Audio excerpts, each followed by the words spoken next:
Hi, papaya. Hi, possum. How you doing? Welcome back. I forgot to change physics. We're back into the game. I've not touched in ages because I've forgotten. I have no time until now. Need to fix the physics engine settings on this. I forgot I turned them up earlier, but never turned them back down. We have returned. We have returned. We've returned to Lachesis Atropos. I don't know how to say the name of the game. Lachesis Atropos. We've returned. Hi, how you doing? How you doing? How hope your sleep was well. Hope you sleep it good. Hope you sleep it good. Ooh, watch streak 15 pog. Look at that 15 watch streak. Look at you go, popping the fuck off. Yeah, hope you had some good sleeps. You slept it. You sleep it. Well, after you were raided. Yes, I was raided. Rated E for everyone. It just turned up. But yeah, we're back. We're back to the game with the golden eye singular investigator. The golden eye singular investigator. Last time we played this, a lot happened. We got invited to dinner. I know that for a fact. We also learned that 2 other people can see threads? Question mark. Like one can mended threads. One cut its threads. That's fun. It's a fun little thing. Fun little snazzy thing. If that's all I remember. It's also gay. Yeah. They have a single gold eye. Their golden eye. Singular. Investigator.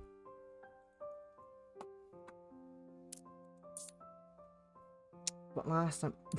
Oh yeah, also there's demons. There's demons. Lol. I forgot about that somehow. I managed to forget about these demons that are here.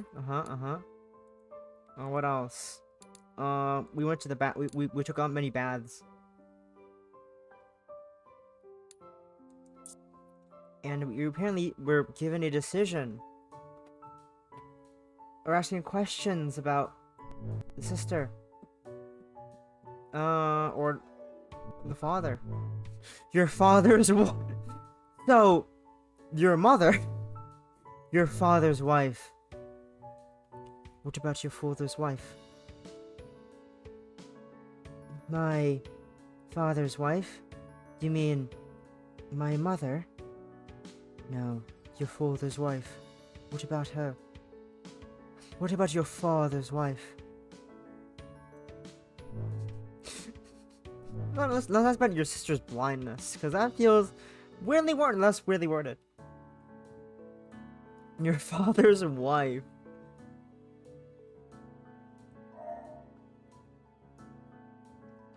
Was your sister always blind? Immediately after the words left my mouth, I regretted my question. Wasn't that too sensitive a question to ask? Toa frowned. I slapped my hand over my face and quickly shook my head, watching as Toa looked down at the table, her long lashes covering the emotion in her golden eyes. Hello, good question. This is a game I cannot pronounce the title of because it's so it's foreign language. It's foreign to my understanding of how to say words. This is Lachesis Atropos Atropos. Atropos, yes, Atropos. There we go. It's a visual novel. It's a horror mystery, if I remember correctly. I've played this in a month or two. A month, probably. It's been I played this like Halloween, I think. And we're back. Welcome.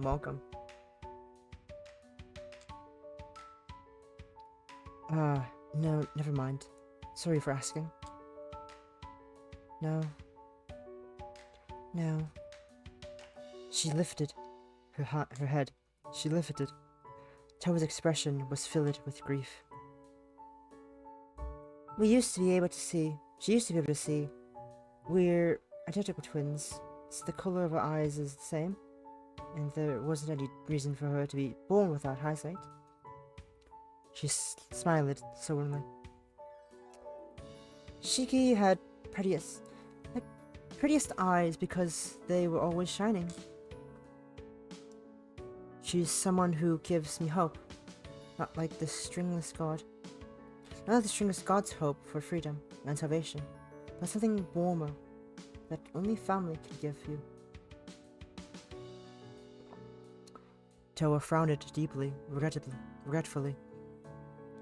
It was my fault that she can't see anymore. She was punished. By whom? Did you mean by whom? I don't fucking know. The stringless god, and Toa quickly pulled herself out of her sadness before she said anything else. I won't trouble you with that information. No, I'm sorry for asking. She smiled. You're actually quite a kind person then, even though you're nosy. I get that feeling from your strings. You're investigating Mikami Itoa, aren't you? Toa looked displeased. Mikami Itoa is dead. However, you don't believe it to be so simple. Why are you investigating that woman? The questioning reflected back to me. Mikami Itoa, remembering the photo in my pocket, I took it out and passed it over to Toa. Passed it feels so weird to say. Passed it, not passed it. Passed it. Her features softened a bit. Passed it. Her features softened a bit. I'm searching for the truth about Mikami Itoa for this person's sake. My mentor, Shoko, mentioned it that I had a partner, didn't I? She's the other figure in the photo. She's dead now. Shoko grew up in this town. She moved to Tato for work, so I don't know if you've ever met her. She's a bit older than both of you, but younger than Mikami Itoa. Mikami Itoa was, to her, a very precious person. I'm the only one who can do this for her, so before I die, I wanted to seek out the details about Mikami Itoha. Toa slid the photo back to me. I picked it up and looked at Mikami Itoa's cold face. Holding the photo in juxtaposition to Toa made me see stark resemblance between them. This strange person who greatly resembles you two. Your older sister?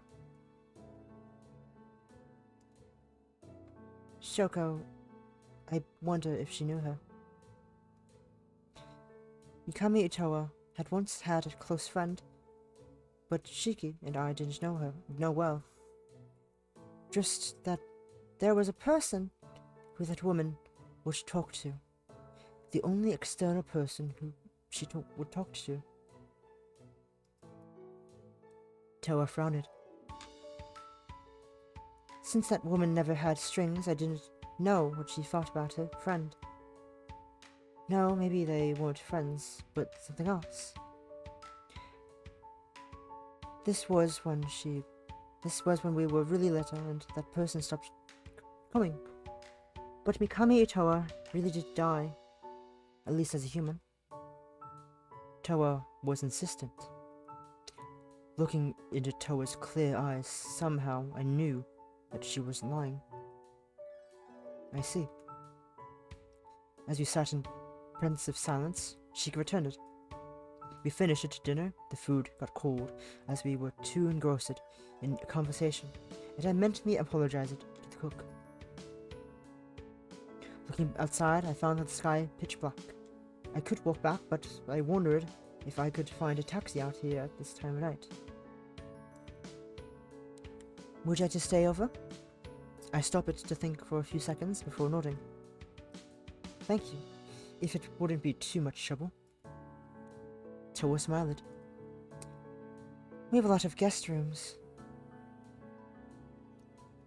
Pulling out my phone, I colored the innkeeper to let her know that I won't be there for the evening. Then I turned it back to Toa. Afterward, Toa showed me around the house. It was filled with more expensive-looking red carpet, white embossed walls with nice tall wooden base bars, and intricate light fixtures. Every decoration looked too pricey to touch. Walking through the long hallways and up the many stairs, I realized how much I appreciated the simplicity of a 1LDK. What? For one, my apartment had elevators. After a quick tour, Toa led me to a guest room. This room was stark blue in contrast with the bed with soft white sheets, bookcase, a dresser. It was well furnished as a resident's room would be. A chandelier hung from above. Actually, I thought that the Mikami family would have more of a Japanese-style compound. Since the shrine is Japanese style? Ah! This is a little like a sleepover. Yawn.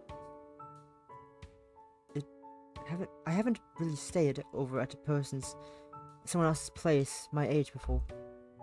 I suppose that I was already too old for sleepovers. While Shoko and I had pulled plenty of all-nighters and stayed over at each other's places, it hadn't been much of a social animal as a child. Toa smiled shyly. I haven't either. Then I have to return the favor one day and invite you over. I'll look forward to it. Then she also let out a yawn. Shoko's cheeks turned red with embarrassment. I suddenly had the thought, it'd be nice for her to smile and to be happy. Good night. Good night. Toa left the room, plugging my phone into the wall with a borrowed charger. I went to the bathroom to clean up and change into similarly borrowed pajamas. I rolled into bed and closed my eyes. Sleep came quickly. In the middle of the night, I jolted up in the bed and gasped, grasping at my chest, feeling the rough texture under the cloth. I couldn't remember what woke me up. The room was shrouded in darkness. I checked the time. I hadn't slept for very long at all, but those two probably were in their realms of dreams. I could close my eyes again or get up.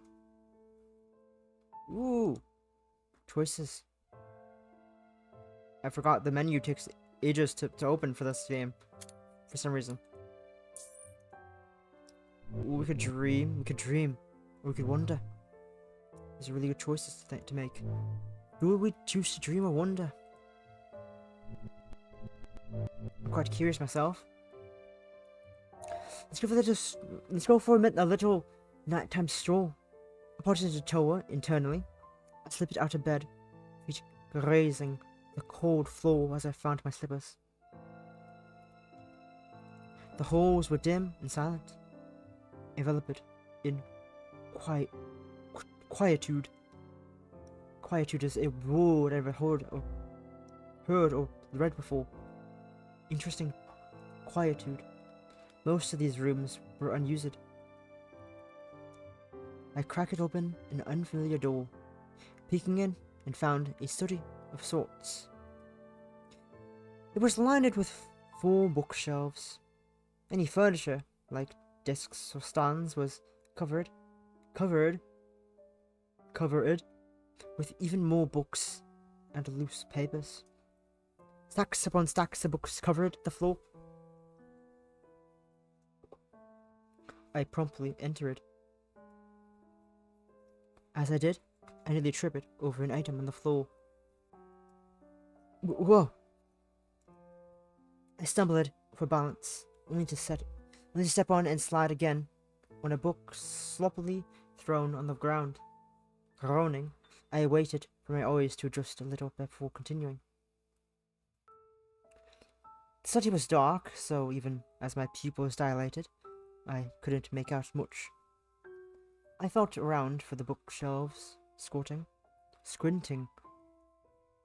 amidst the theological books for all the religions of the world. A few biology books and foreign language books I found in inconspicuous journal, squeezed in the cracks. On the cover was the owner's name, Mikami Yasunobu. As I started opening the book, as I started the journal, a photograph dropped out from between the pages. It fell to the ground with a narrow whisper. I crouched down to pick it up, finding a picture of a woman. Even in the lack of light I could tell she was a beauty. On the back of the photo was a love note with her name. It was Mikami Masunobu's wife. Mikami, Itoa's mother. She didn't look like the girls at all. Hoping that the white of the paper would help me read the dark text. Inside, I opened the journal again. The dead man wrote her daily affairs, nothing much. A lamentation on Itoa's poor health and how special she was. Detective? I didn't read very far before a voice interrupted. Of only one person called me that here. My eyes. Fumbling with my hand on the wall for the light switch, I hit something that filled the study with brightness. I instantly regretted it, my eyes tearing up from the sting of light. Shiki stood there, frowning with irritation. I saw an ice pick in her hand. No, that looked more like an awl. Considering the situation, the difference likely had no bearing. She smiled acidly. I don't mind you investigating, but don't do things that might get Toa mixed up with it. Is that a threat? Maybe.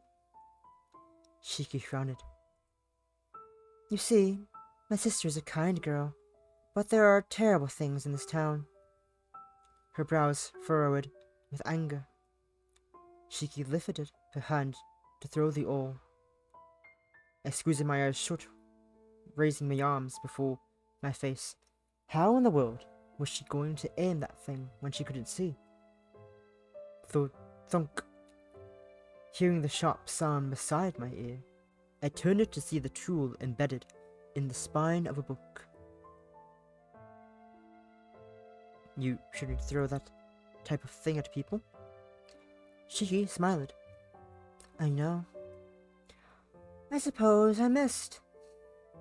Let's go back to bed, Detective. Girls need their beauty sleep. Shiki tugged at my jacket and led me out of the study.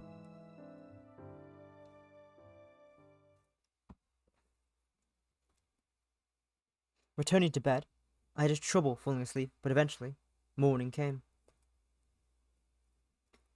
I had a breakfast together with the Mikami twins, and headed out with Toa.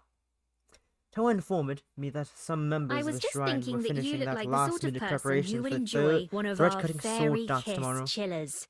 Thank you, Possum. This is for you. And posture check. Thank you. Got to wash down breakfast with a fairy kiss chiller. She would go meet them, and I'd tag it along. We went to the shrine early, moving the microphone closer to my mouth. The phone. Toa looked at me. Would you like me to cut another string for you, Mama? Mana? Wow. Mana? thinking about the strange feeling that rushed through my body as my string was cut. I shook my head. It would become strange. No, thank you. There's a correct order for events, and I think now is not the right time. Toa nodded.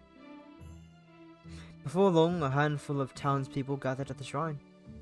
While working at final touches for some event details, they chatted about the dance, and many miscellaneous topics such as people who move it to the city. An older townsperson called it out to the group off the side.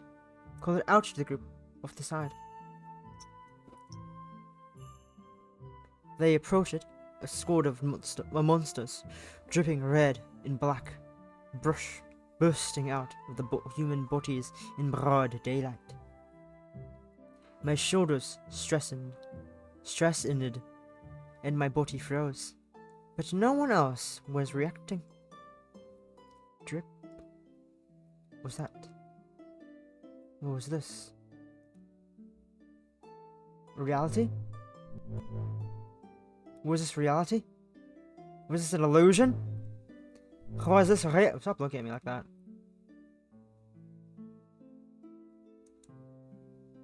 Don't look at me like that. Don't look at me as someone incriminating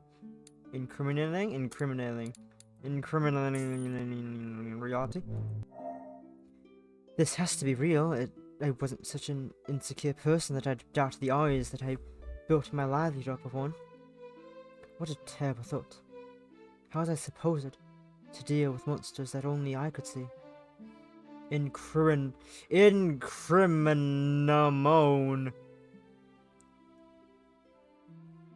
Keeper, with her light hair, stood out amongst the crowd as the only human, yet she, like the others, had no strings.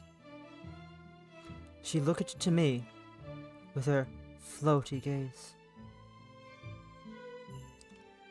I'm glad to see you're so interested in the shrine. Sorry for intruding. She smiled. No. We're very happy to have you here. Please visit and spend as much time as you'd like at the shrine. Have you ever thought about becoming a priestess? Perhaps exploring the unknown of not just the human world. I can't read. Perhaps exploring the unknowns of not just the human world, but also beyond?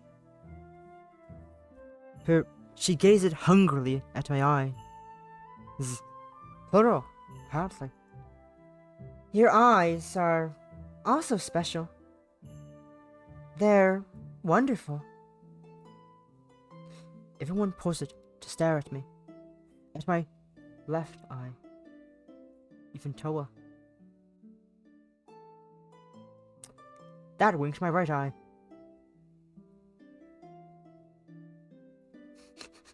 I winked my left eye, but I winked my right eye on screen. Because that's how mirrors work. Funny enough, it's my only weird non-humanoid eye. If I blink my left eye, my character's right eye blinks. But it's not how this works. It's fun. The monster seemed to squint at it, glancing towards Keeper, as if to ascertain her words' meanings. There were many red eyes and teeth pointed toward me.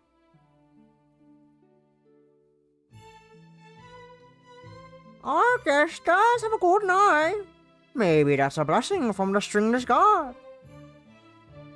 If we can convince you to stay around, we would have at least 2 people dance again, or even 3. It really is a shame about another priestess. The monsters buzzed. Isn't that a big statement, even as a joke? If Keeper says so, then everyone should be fine with it. A priestess so likes you. I looked towards Keeper, beseechingly, only to get to chuckle. I'm not joking. Please do think about it. The group chattered, buzzing and dripping, intermingling with human speech in a cacophony of sounds that filled my ears. I couldn't understand any of it.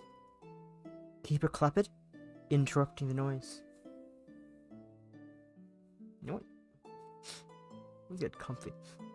Let's get comfy, bro. You know, let's get comfy. I'm joking. I might just get comfy. Yeah, this is a great time to get comfy. You just put on a nice blanket.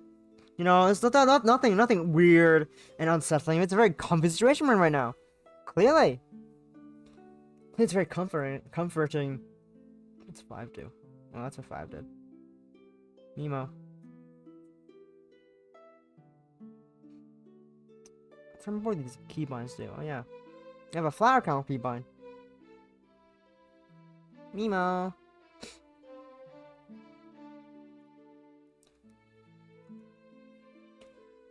Now then, we've chatted long enough. Let's not bother the two girls and to continue with the last of the preparations. It's either going to be a long day or a short day. Ah, I have hair under here.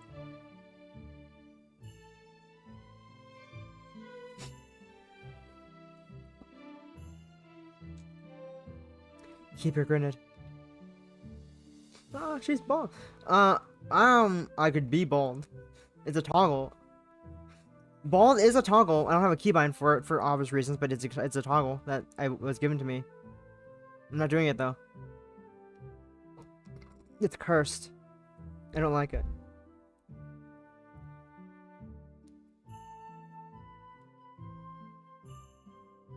Good luck today, ladies. That's the wrong Knock 'em keybind. dead. Come on. I know it's scary, but you gotta get out there. Look, VIP service. That was the wrong button. I meant to press a different button. I pressed the wrong button. Keeper grinned. We'll let the priestess practice before the dance. At least it ain't mud. Keeper passed it over a long, rapid object in her hand to her, and then made a low wave. Bowing, Keeper led the others away. Left behind with only Toa and me. She unwrapped the long item, placing the cloth covering on the ground, revealing a long, hard, dark object, a Japanese sword. With one smooth stroke, she unsheathed it, revealing shining metal. You know what's appropriate? It's fitting. I was just watching a bit of the Blue-Eyed Samurai before this. And I wasn't, boy, when I started watching it, I was not expecting nudity. I was not expecting nudity. I had to shoot Mimo's eyes when it came up. Mimo was not. I was not ready for Mimo was not ready for that. She was not ready. Poor Mimo, exposed to the blue-eyed samurai and I didn't realize that's what the contents. Oh, whoa. Wow, my phone fell. Whoa. Whoa. Whoa. Wait, the show's good so far. Mimo has been scarred. Oh no. Mimo has been scarred. Whatever shall you do? It's fine. I was also doing some art. I was doing some shading. I think I finished shading one of the people. I might do like a bit more just tweaking to get the shading on one of the people perfect. What I got the shading done on, I got like the majority, like 99% of the shading done on one of the people, and I need to work on the second person. I'll probably do that after stream, and then I dread the background still. Background, oh no. Background. No. This is a real sword. Hello, Bolivia. Hi. Hi. What are you bonking? What's bonkin'? What's bonkin'? Is it a real sword? Toa smiled. Yes? Yes. What was your voice again? Yes. I reached out my right index finger to touch the blade. Toa's smile quickly morphed into a slight shock. It's sharp. Don't touch it, Mana. How is it bonkin'? She stopped my hand with hers, wrapping her soft, slender fingers around mine and gently pushing my arm down. Toa looked handsome holding a sword. Her heart responded to that. My heart responded to that thought, my ears suddenly getting warm. You're gay. Will you dance for me? What? Do you want to see? Yes. Gay. Toa smiled. She nodded and took a large step back, making space between me and her. That smells great. Toa closed her eyes and raised the blade to cut an invisible something in the air, drawing an arc of light with the blade. After sweeping her arm to the side, she danced around an imaginary stage. The air seems to ripple, sparkling with infinite and shining colors. The light trailed after her little, like fairies wanting to be seen by her pretty eyes. Why is my phone vibrating?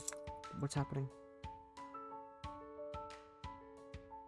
Nothing important?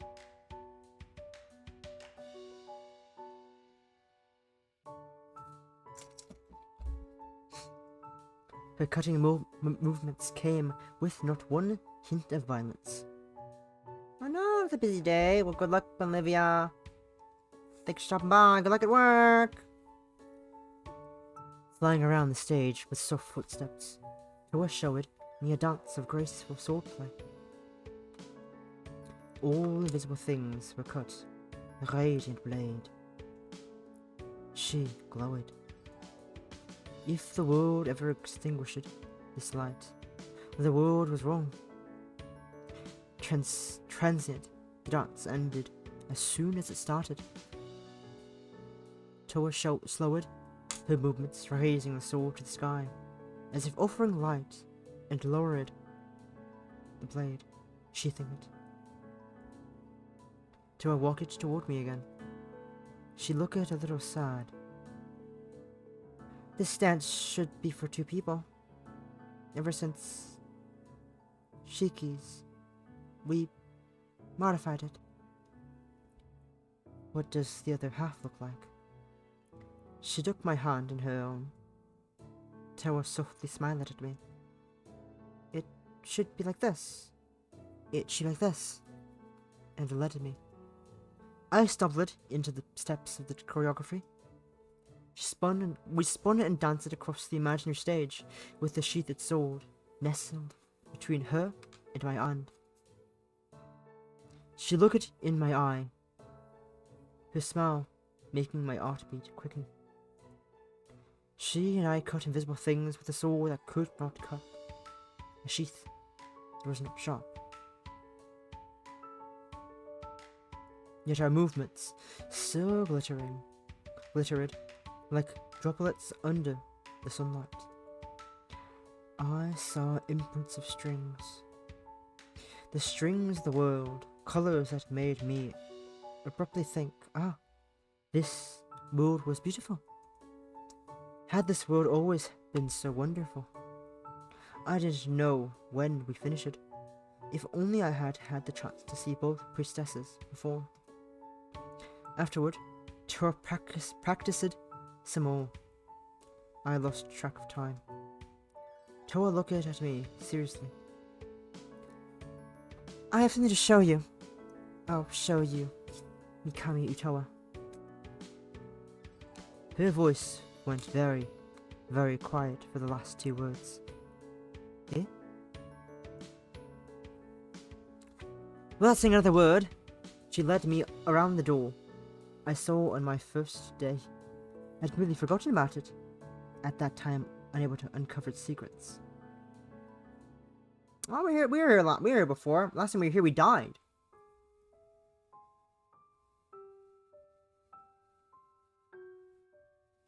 She opened the door to an endless flight of stairs when we went to walk. Light shining in the rough stone wall barely lit up the spiraling staircase. Yeah, we were here before. We got a bad end. We died. A bad end here. I remember it happening. I forgot about it, but until now. All the stairs, including the banister, were all built for wood.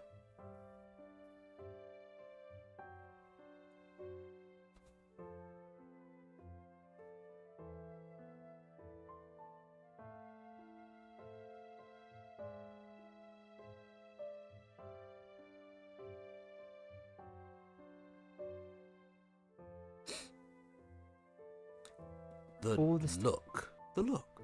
We've all used it. Yeah, do you not know about the look? Even I know about the look. You flash the princess the look. Oh, is that how it is? Yeah, okay, I feel that. I like you too. Neat. Still going to kill you. But now we could both enjoy a mutual romantic subtext to the murder. All the stairs, including the banister, were all built from wood. Hand touching the cold wall, looking at her back in the dim lighting. I followed her thought. I followed her through the darkness. No matter how many steps and turns we took, the end was nowhere. My knees began to ache and my lungs hurt. Feeling embarrassed at how out of shape I was, I tried not to pant. Shiki doesn't know about this. Finally, she broke the silence, slowing her pace. Mikami Itoa is dead. She died, and she was buried in a private funeral. We were there to see as Mikami Itoa's remains. We were there to see as Mikami Itoa's remaining kin, so Shiki doesn't know about this. Then, continue it down. Down. Down. After the end of the steps, she stopped. I bumped into her back, only not falling, over thanks to her steady posture. We reached the floor. Passing through a section of darkness, our eyes slowly adjusting, we made it to a cramped room. In the room sat a glass coffin. Mikami Itoha. The woman had been supposedly dead for years, yet not a cell rotted. Like her empty grave, her body had no strings that I could see.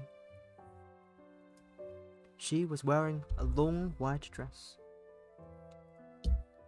Is she alive? No, Mikami Itoha is dead.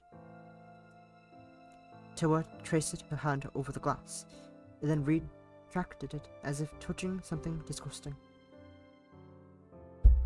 Indeed, the woman was not breathing, looking not a day older than in the photo in my pocket. Mikami Itoha's unrotting corpse slept in a crypt beneath the shrine.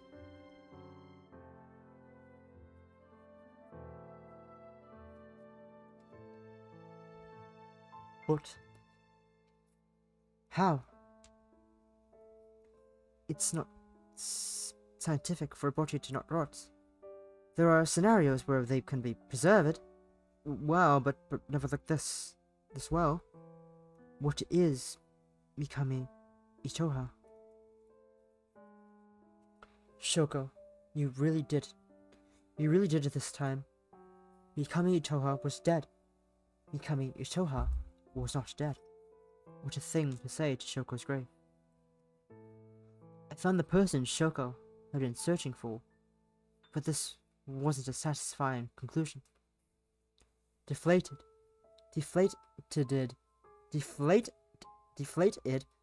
I lowered my shoulders and sighed.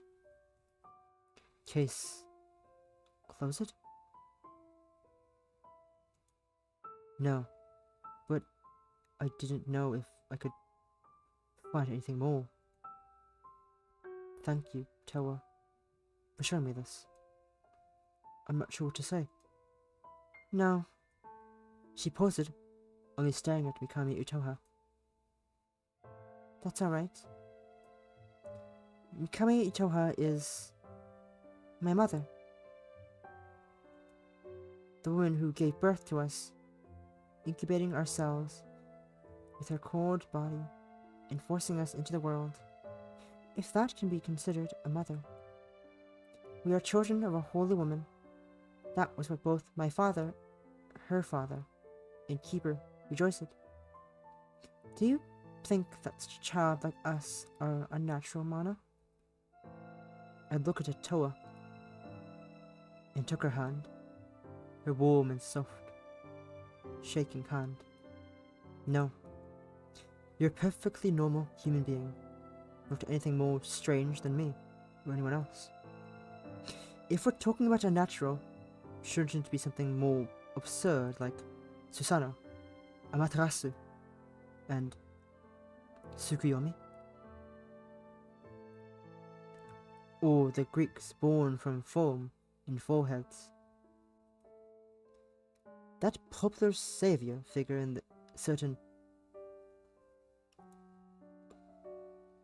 Abrahamic religion also was born in an unusual way.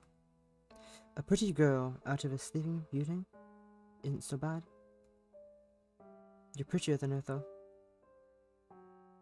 If you're trying to cheer me up, flattery, it's working. It's not flattery, just the truth. Toa let me poke around the small room for a little while, with the restriction of opening the coffin. I found no explanation for the sleeping dead woman. Was there anything else I could do here? We made to leave.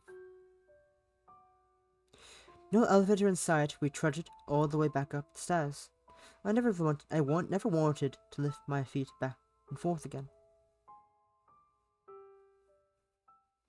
Keeper was waiting back at the shrine, now bathed in afternoon light. I see you visited the crypt. Toa frowned. I apologize. Keeper narrowed her eyes connivingly. No, our special guest is welcome to see our holy woman. She smiled. The time for salvation is nigh.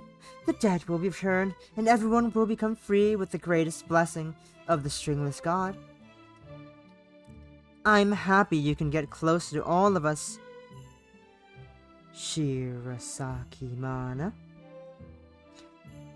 We would love for you to become part of this grand ritual of shining light. A third priestess.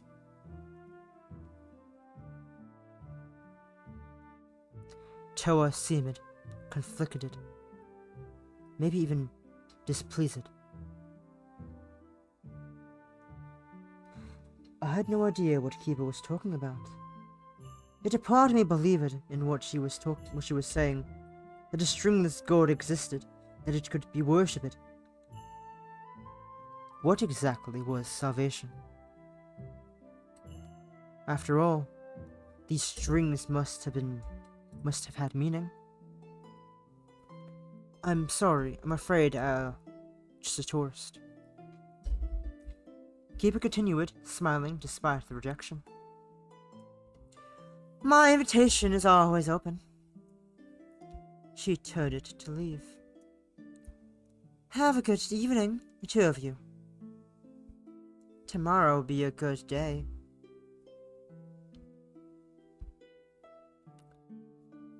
I followed Toa inside the shrine, to the altar room where she lit a candle and prayed. You should come over and have a few drinks with me. She looked at me with a muted, innocent expression.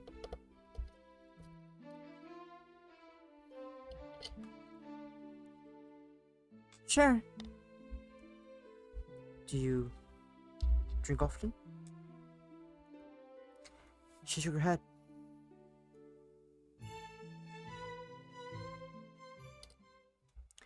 After exiting the shrine building, we walked towards the inn and bought some alcohol, a few bottles of soju, and various flavors.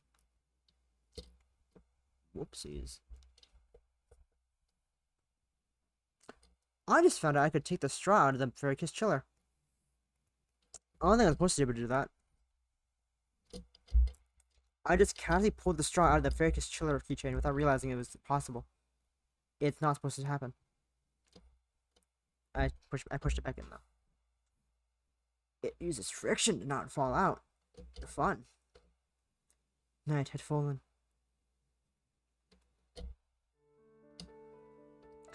The innkeeper greeted us when we entered. The inn. And then we promptly made it to my room.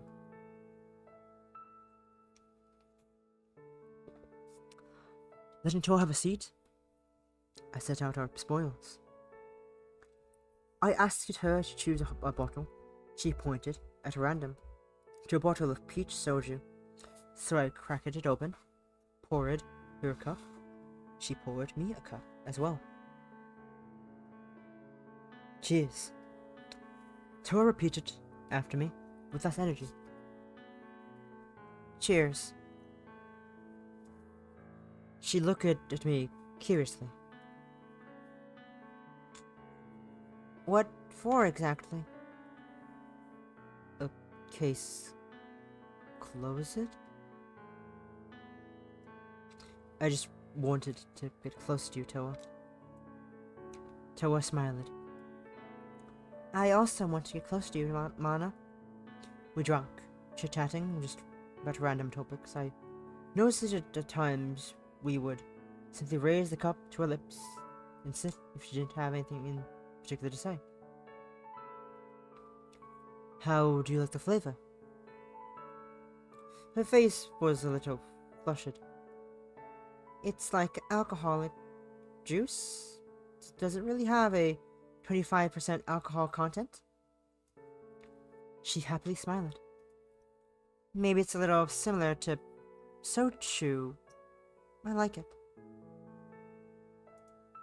It's a relatively sweet type of alcohol, especially the flavored ones.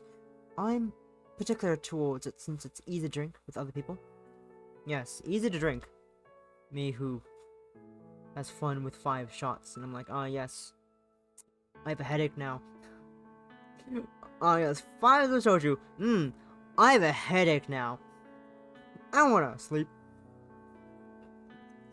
I'm tired.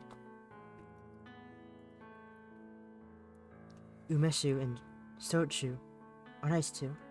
I'm not a big fan of beer. I don't like barley tea too much either. Do you have a favorite drink?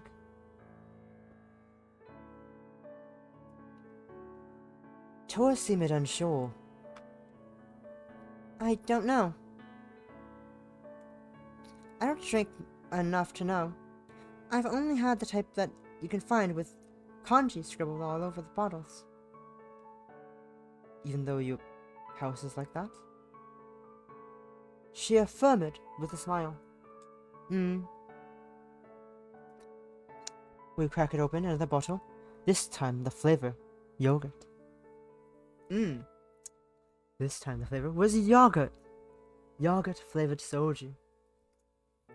It's pretty popular to mix this with Yakult and soda, as I've heard.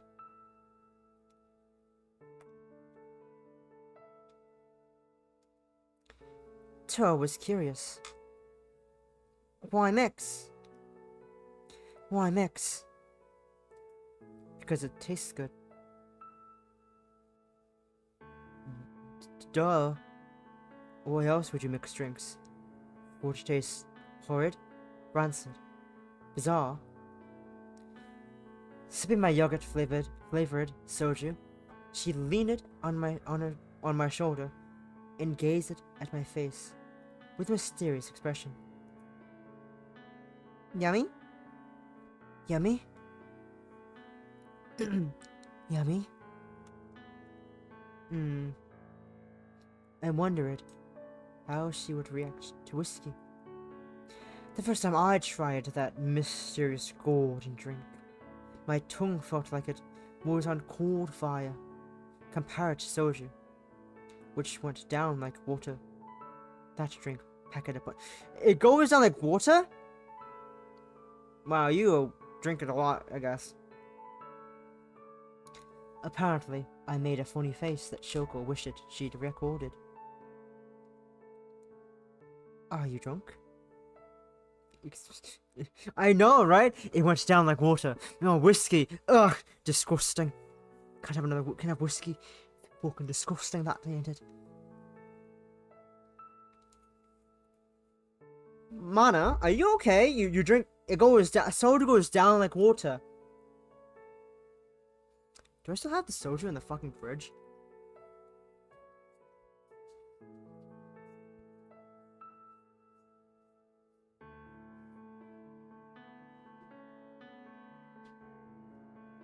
I do. I've had an opened bottle of grape soju in my fridge for 3 months minimum.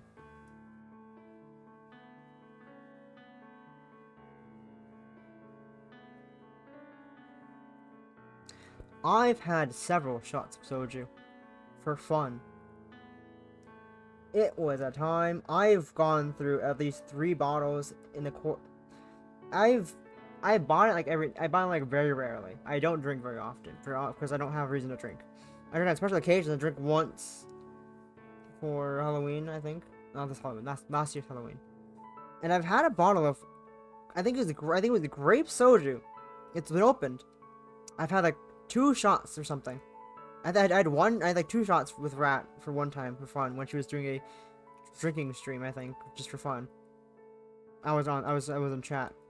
I opened the bottle. I was like, oh yes, this is like 2 shots of soju for fun. I did. It was a time. Then I didn't touch the bottle for ages. The bottle's been in the fridge for months. It was also in the fridge for months before being opened as well. I should at some point throw that out. Probably.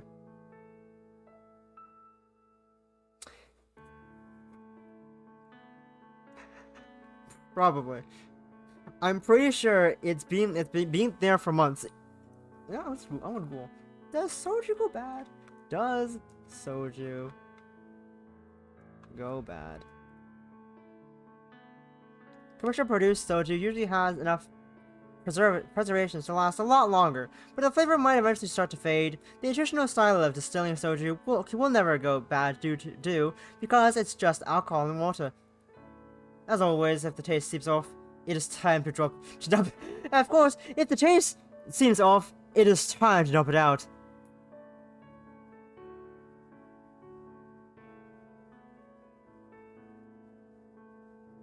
I think I should dump it out.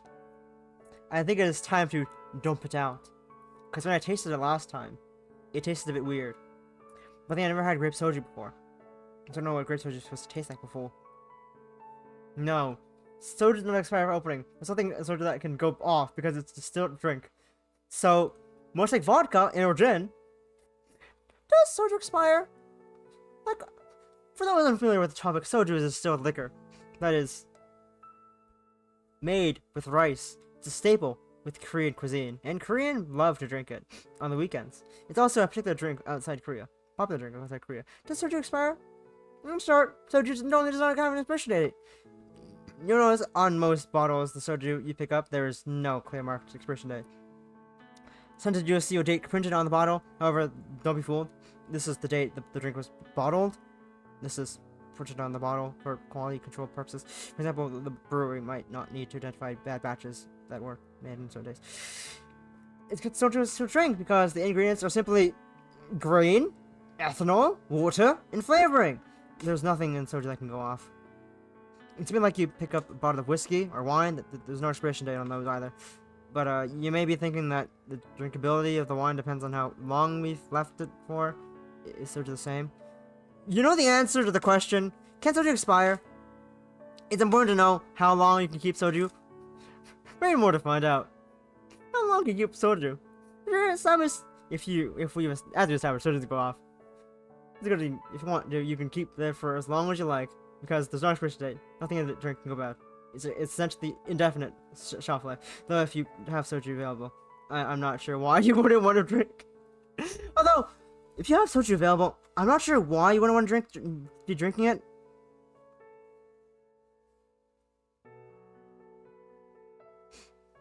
Wow. However, there are a few caveats to the statement. Firstly, if your soju is stored in a plastic bottle, there's a very slight possibility that if you keep it for years, some of the chemicals from the plastic might find their way into the soju. Secondly, the bottle is left after being opened. This might affect the taste. While this won't affect the soju being off, it still won't go off if it's not stored in a cool, dark place. Cool, dark place, then environmental factors such as direct sunlight or other food being stored nearby might affect the flavor. Can soju go off? Can soju go off? I would say you can't fucking go off. If you're a wine drinker, you're likely heard about the concept of corking. Corking. This can be an issue. Nothing similar. Does flavor expire? You might be thinking that because soju flavored soju may have fruit in it, it might go off early. Well, this isn't always the case, because the fruit typically comes from artificial fruit flavoring, or extracts the fruit. It doesn't only go off. We're learning so much about soju today. Anyways, are you drunk?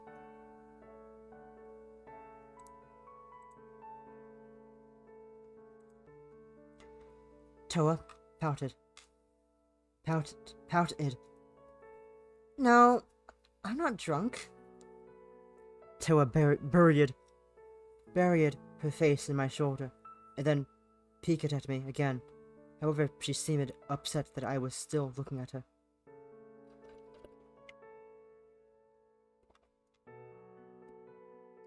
Making a few mumbling sounds, she eventually lifted her head. Toa frowned deeply, upset. Do I seem like an older sister? Why? Toa pouted. I'm a few months older, so I'm the older sister, but I can't protect Shiki ever. I'm so bad at it. I just keep messing things up. I want to give up. Her eyes became misty, clouded with tears.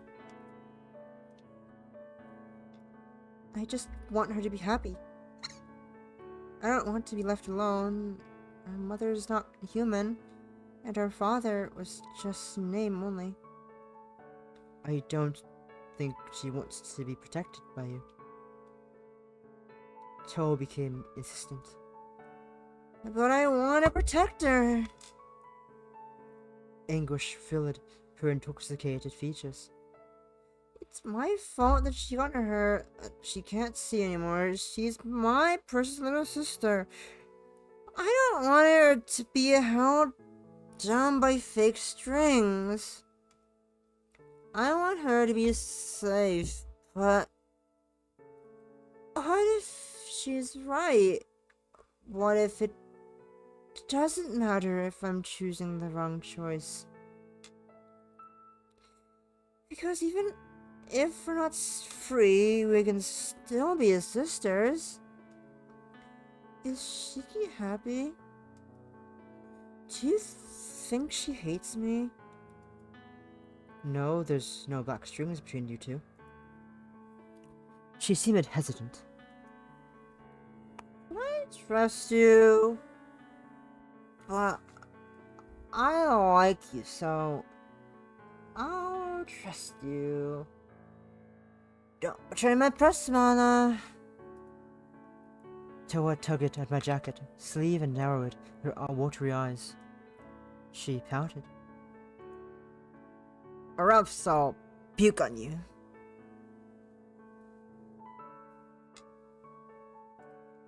Whoa. Bleh. Toa smiled weakly. Just kidding. I'm drunk. I would never. I like you very, very much, Toa. She began to relax.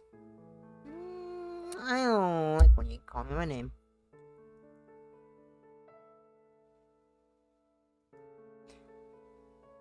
Wobbling back and forth. Toa leaned on me again. She closed her eyes, placing her head on my shoulder. A cute, pink dusting her cheek. A slight guilt pierced my heart at making this girl drunk. I hadn't realized that her tolerance was so low. Mine's low as well. I have low tolerance for I don't drink. I don't drink. I have low tolerance. That's fine. It's fine to have a low tolerance, okay? Know your limits. Start slow. It's fun. I ignored the shoko in my head, telling me that we were both alcoholics. I was perfectly normal since I didn't go around puking in other people's toilets. I lightly shook Toa's shoulder. Her lips parted slightly.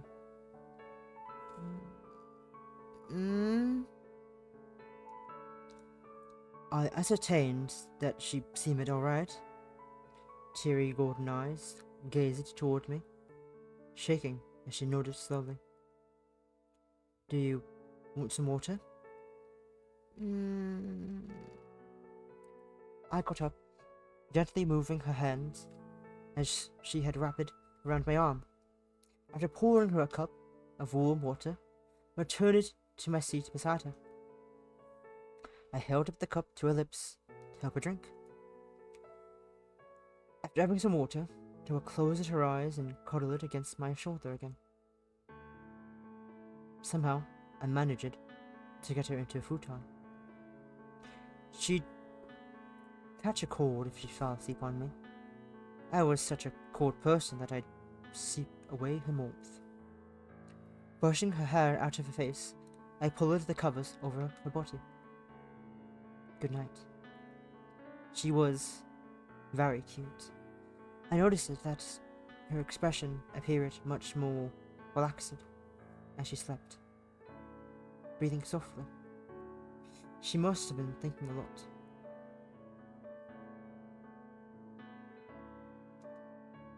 Was Toa happy? I decided to go to bed as well. More comfortable than usual, I closed my eyes. Sleep came quickly. In the end, I woke up in the middle of the night. I headed to the bathroom and took a quick shower. Feeling hot water run past the rough marks across my skin, I saw a Frankenstein's monster reflected in the shower glass. I wiped myself off and started putting on a change of clothes in the middle of the night. Underwear first, then shirt. Why are you fucking telling me how you put your clothes on? Underwear first, then shirt. I preferred that order of dressing, with my shirt part way on my shoulders, hands wriggling across or through the sleeves. I heard a sound. The door cracked open, letting the bathroom light filter out of the room. Toa groggily peeked inside. I clutched my shirt over myself, knowing that I wouldn't hide anything, or the scars were in plain view, ugly and red. Get out. My voice escaped in my mouth, more harshly than intended. Jolting in surprise, she quickly closed the door. I didn't know what sort of me was reflected in those clear golden eyes of hers at that moment.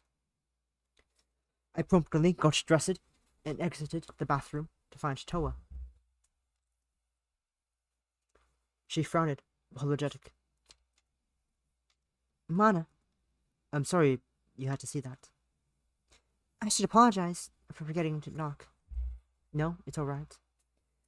I traced it over the various scars hidden underneath my clothes, fingers trembling as they felt texture not like the shirt over smooth skin. It's dirty, so you should just forget it. You probably didn't expect to see something so ugly underneath there. It's probably disappointing. She shook her head and stared at me in the eyes. She spoke resolutely.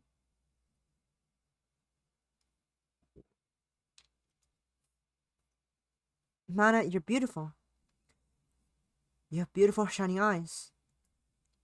The girl with beautiful eyes said to me. The next day came and passed by in a blur. In the evening, I visited the location of the thread-cutting sword dance. Groups of townspeople had already arrived and were still coming.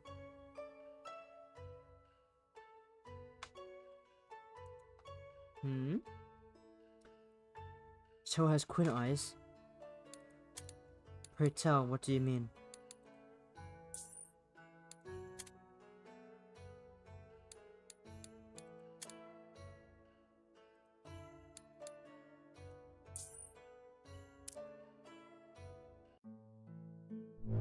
You're blind.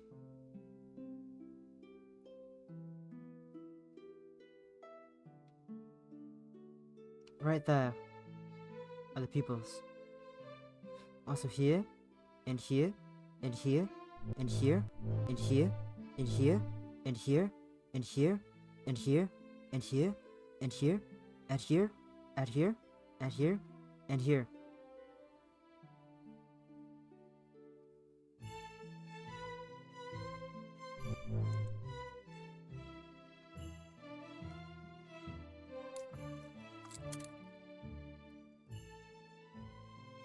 Hello, telephone. What's up?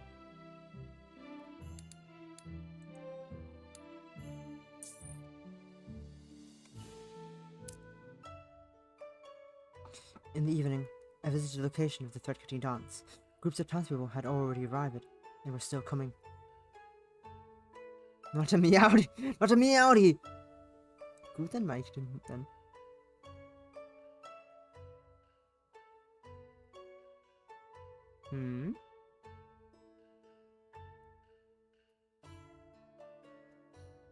Pray tell.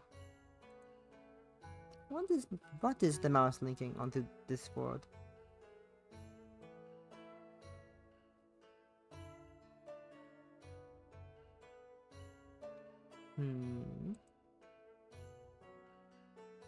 What is this?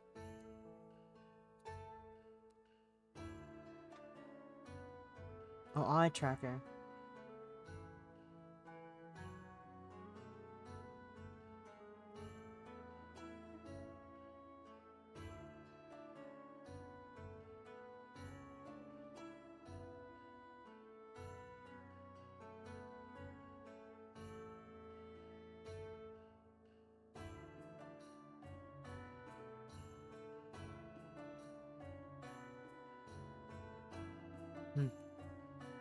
Interesting. Bushes and grass surrounded the area. The night hung overhead. I stood somewhere in the middle of the crowd, everyone looking with anticipation towards a finely constructed wooden stage.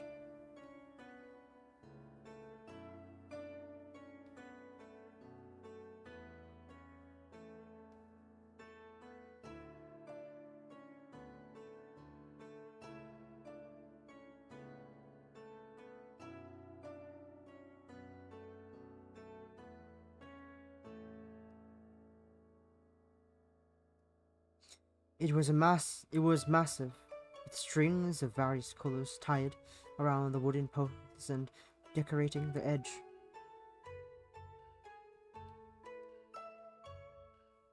The pale yellow backdrop had a large red ribbon pinned up the red sparkly bouquets. Long strings hung down from the bouquets and nearly touched the floor. Oh, there they are. Right there.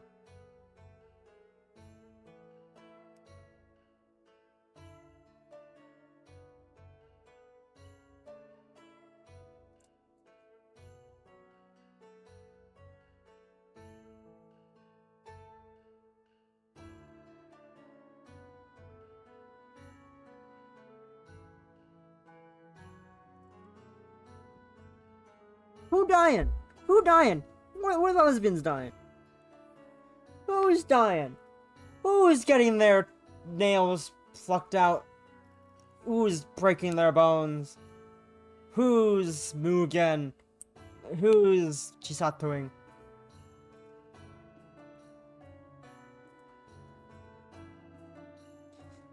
White flowers, snaked. White flowers, snaked around the wood columns in front. At the foot of the stage was a line of decoration that alternated between yellow lanterns and red sparkle. Oh, there's more sparkle lilies on there. Red sparkle lilies. More sparkle lilies. Who's dying now? Who be dying? Who be dying? Strings crisscrossed across my whole vision, connecting the many, many people here. The entire town seemed to come to watch. Soon, Toa appeared on stage. Look at her. Sword lesbian. Katana lesbian. Look at her go.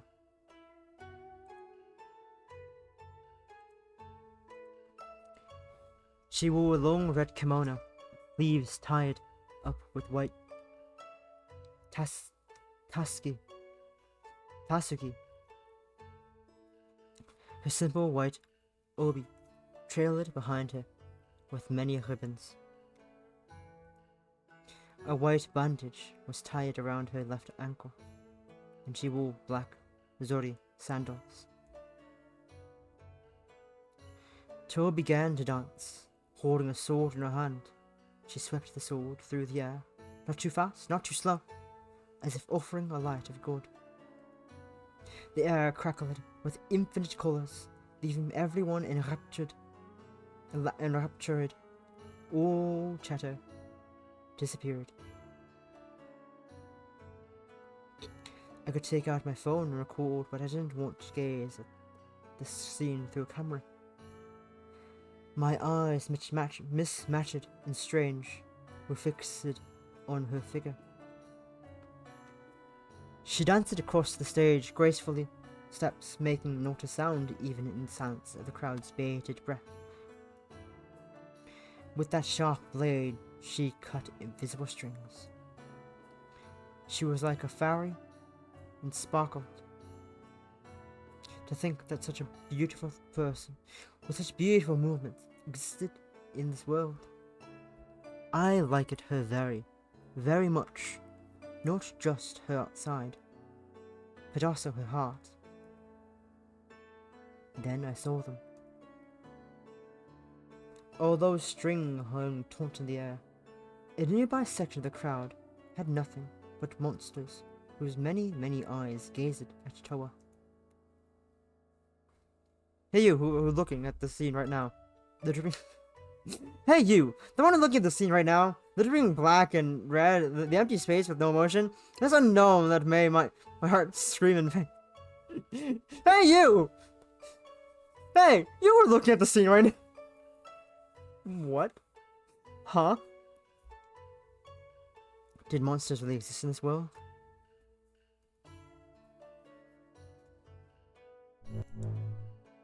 Hey you! You're looking at the scene right now!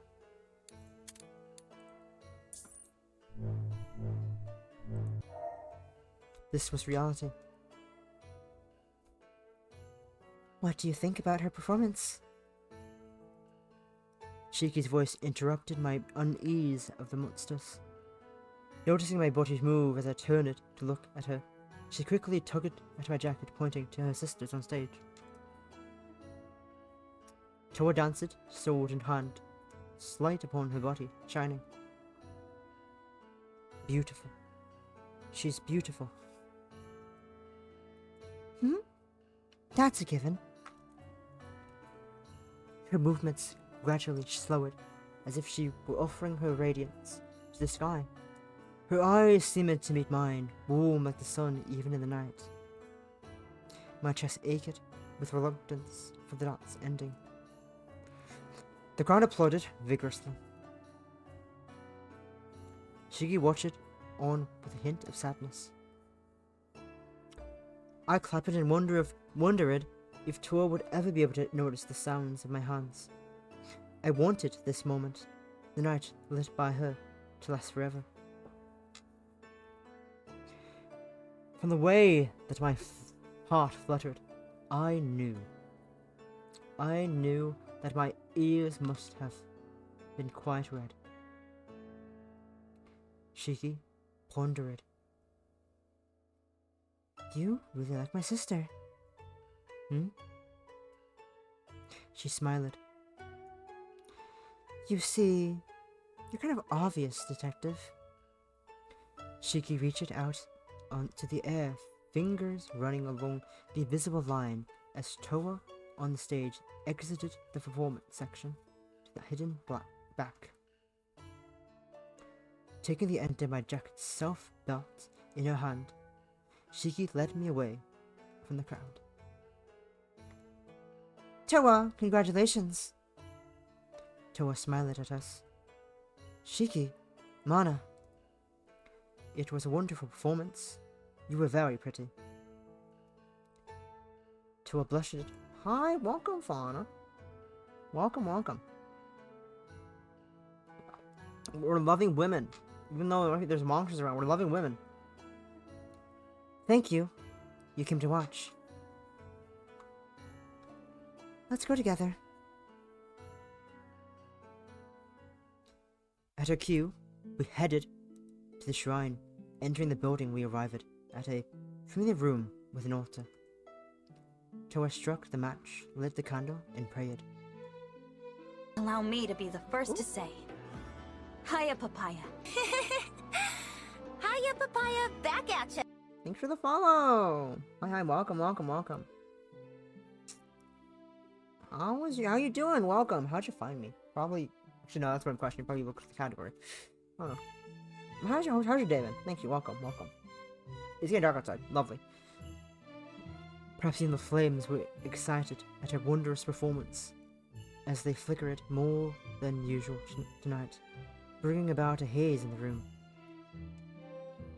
My right eye stung for a moment, bringing a hand to rub it. I wondered if the candle's vapor had penetrated into the blue. Ooh, sleepy. I see. Well, hope you're get some rest soon. Rest is good.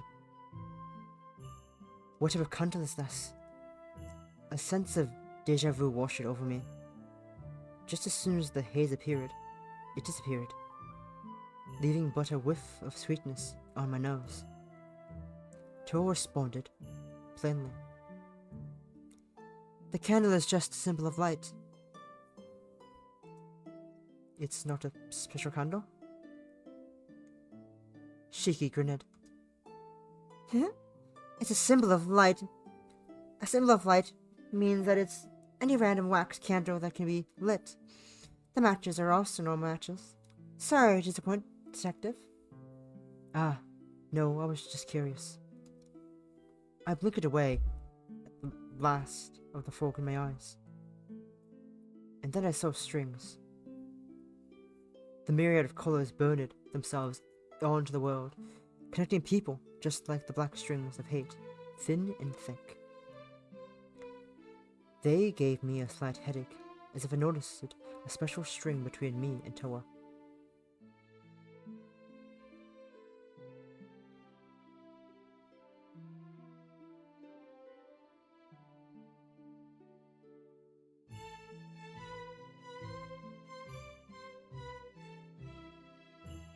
I see.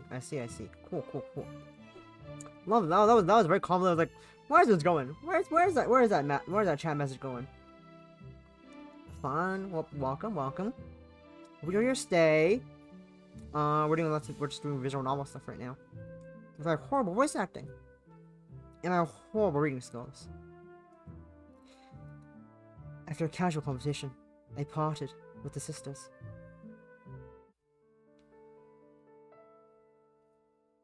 I returned to my inn and passed through an empty entranceway where the innkeeper was also out enjoying the festivities that came with the thread-cutting sword dance.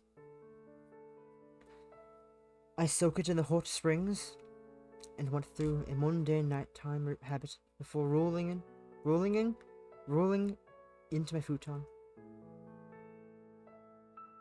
As usual, I fell asleep immediately. The night was dreamless. I woke at daytime in my room. Considering that my booking for the inn was soon to be up, I contemplated extending this trip as I woke next morning. My wallet couldn't handle much of an extended vacation. Shoko, I had completed your task to the extent I could. Now it was time to return back to work, the office that I inherited and helped build. Towa's face floated in my mind. I decided to make a last visit to the shrine, only to hear a commotion the moment I stepped onto the stairs. Trudging up the steps, lamenting the existence of stairs, I noticed that a crowd gathered. They chattered loudly, shorter people in the back pushing to get forward.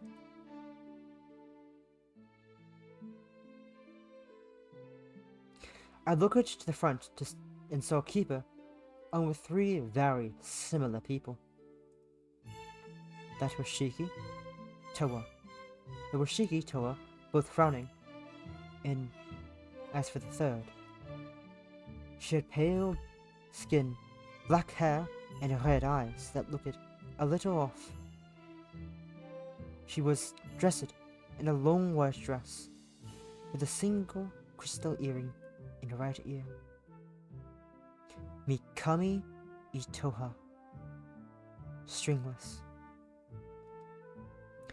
The dead woman was standing, breathing, alive beside Towa and Shiki. From the distance, her unusual eyes met mine, filling my lungs with cold. Keeper's voice leaked through my ears as she made a grand proclamation to the gathered townspeople. Keeper beamed with passionate reverence. The time for salvation is here. Her mad eyes widened.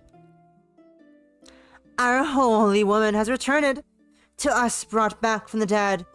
The stringless God's blessing upon us all. We will have freedom and light. We will all be saved from the false strings that puppet humanity.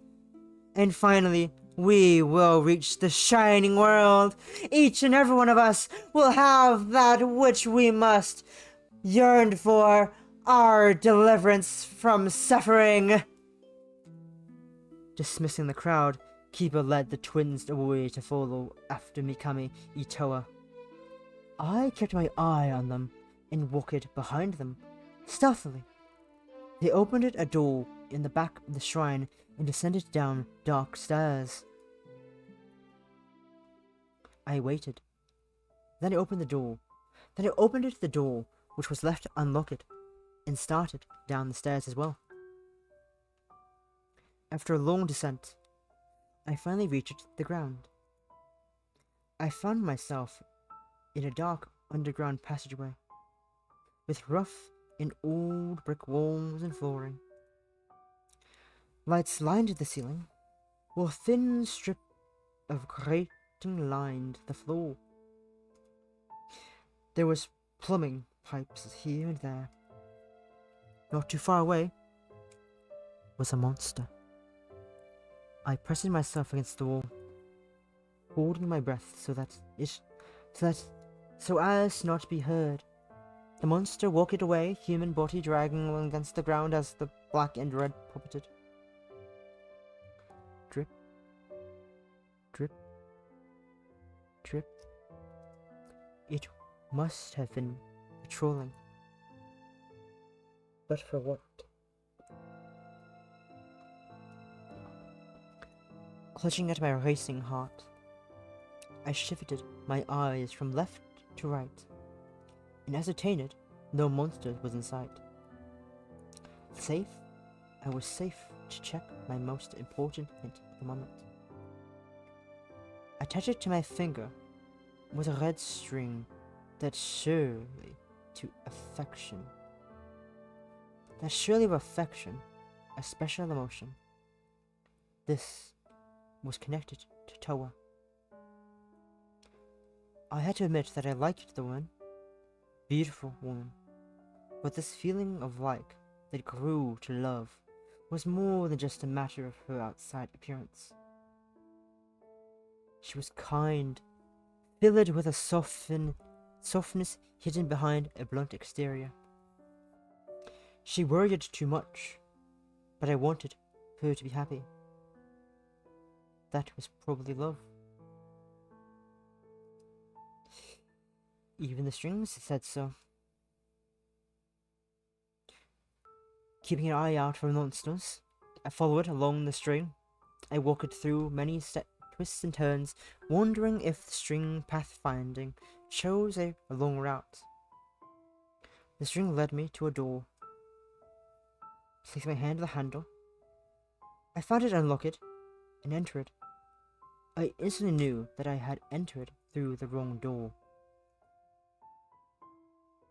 An eye looked out from the abyss. I stumbled into darkness. When I finally entered my eyes again, I found myself in a part of the town that I had passed by but not lingered at any since. Afternoon bathed it.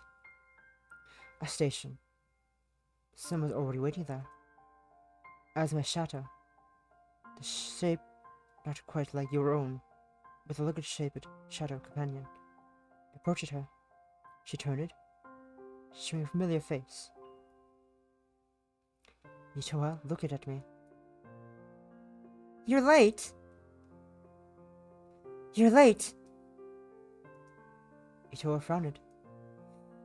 If you truly intended to leave for the city, then you should arrive earlier for the bus. No. The person she was speaking to responded with words that I was not privy to. Itoa seemed upset. I see. She looked on, accepting a loss. Shoko, you. A four-letter word in English. I could hear that very important word that her left lips softly. I knew that this woman's gaze, at this moment, was much gentler than the cold depths I saw before. Becoming Itoa was missing something very important as a human being. She already had another more important thing. Shoko, was this the person you were searching for? The dream shattering. I met the eye in the darkness again. I'm gonna run and get some more water. We'll find out what's happened in a second. Once I retrieve some more water.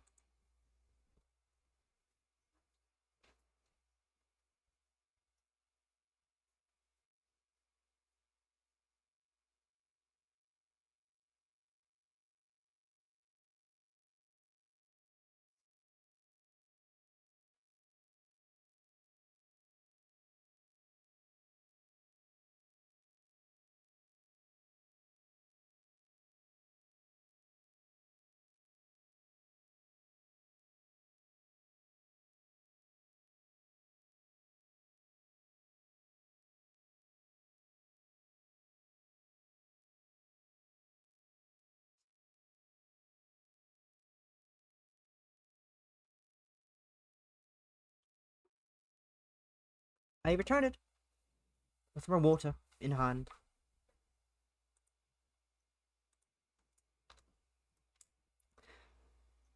A sequence of snapping sounds popped in my ears, followed by the sensation that all my strings had been stripped from my body. My mind went blank. Did this feel good? Something was dripping out of me. Not screams nor tears, but something more important was hollowed out, pulverized, and leaking up from my heart. So cold, so hot, so cold, so hot. I couldn't even scream as I crumpled to the ground, holding myself for some sense of reality.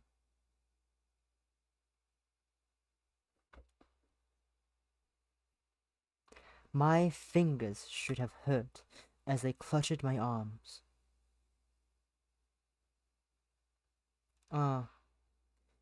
You read the linked. A linked chain fence. A chain linked fence. No, I didn't want my fingers to fall off. Don't fall off. I still had things to do with them.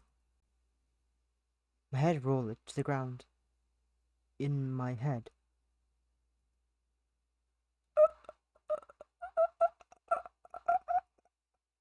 And the eyeballs bounced like rubber, rotating to see the light. I saw an angel. A biblically accurate angel? Oh shit, a biblically accurate angel. I was joking. It was gold. It was golden. It had so many eyes. 6 white wings sprout forth from its back. Not the biblically accurate angel. The light emitted was bright. It was a beautiful thing. It was a terrifying thing. It looked at me as if identifying a virus meant to be quarantined and then promptly eradicated. The angel warped, shining yet terrible, to begin an execution. A countdown from a number over 1,000 began, ticking with an unseen clock. The light distorted. I tasted sour running on my throat, and tried not to puke, gagging with nothing but air. Why did I see this thing?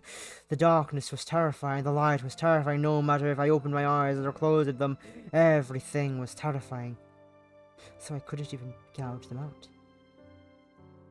The numbers reduced one by one each second, causing my chest to tighten and my scars to burn. I forcibly tore my gaze away from that thing that stood in front, corner of my vision. Before me was a strange room, a holy room. In it was a pit of darkness, with no end, surrounded by monsters and 4 human figures. 2 of the figures were Keeper and Itoha. The walls were made of brick and stone. Light fixtures run along them and lit the room. Shiki and Toa held swords, forming some sort of ritual. They appeared forced, their thoughts unreadable. Black mist flowed out from the abyss. It lapped at my feet, burning and freezing, yet so much like an illusion that my clothes and skin were completely untouched. This was bad. This was very, very bad. I wanted even to ask the angel why it did not see these demons and its great evil. I found my voice. Stop! Both Shiki and Toa were surprised by my voice. I rushed toward the twins running along the edge of the walls. At that moment, the world began to distort, with eternity in the depth, rising in a realm not like that of humanity. It was rising. It was not rising. I saw. I did not see. as if strings had been cut from a puppet. The body of Mikami Itoha collapsed. The monsters all prostrated themselves to the depths. Keeper also bowed deeply, her stringless form humanoid and distinct amongst the corpses worn by creatures of black and red. The stringless god will be upon the world, Keeper smirked. Here is the end of the cruel world and the start of the one shining freedom. Rejoice, for salvation has come! Toa's eyes narrowed. What? Toa stiffened as she looked at Keeper, the monsters as if finally seeing their true forms reflected in her pretty eyes. This is not good. They're monsters. What happened? Keeper glared. Be obedient, dear priestess. Your roles have come to completion, and all you should do now is watch and be blessed. Toa was perplexed. Blessing? Toa stumbled backwards into my arms. Gasping twice, she pushed herself back to her feet, unsteady. She was shaking so much. The monsters rose from their prayers. I was and just thinking surrounded that us, you look like the intending sort of to person prevent who would our enjoy one of our interference against fairy the manifestation of their kissed good. Thank you, Possum. And a posture check. Thank you, thank you, thank you. Readjust the camera.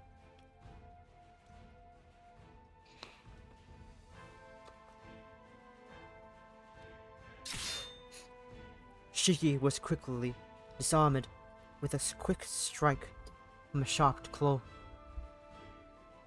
Let me just readjust the mic a bit. Tua raised her blade and maneuvered herself before us, perhaps not intending to tear their outer bodies to pieces.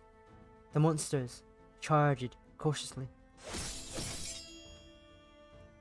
The sound of claws, teeth, and darkness hitting against the blade echoed in the ritual space.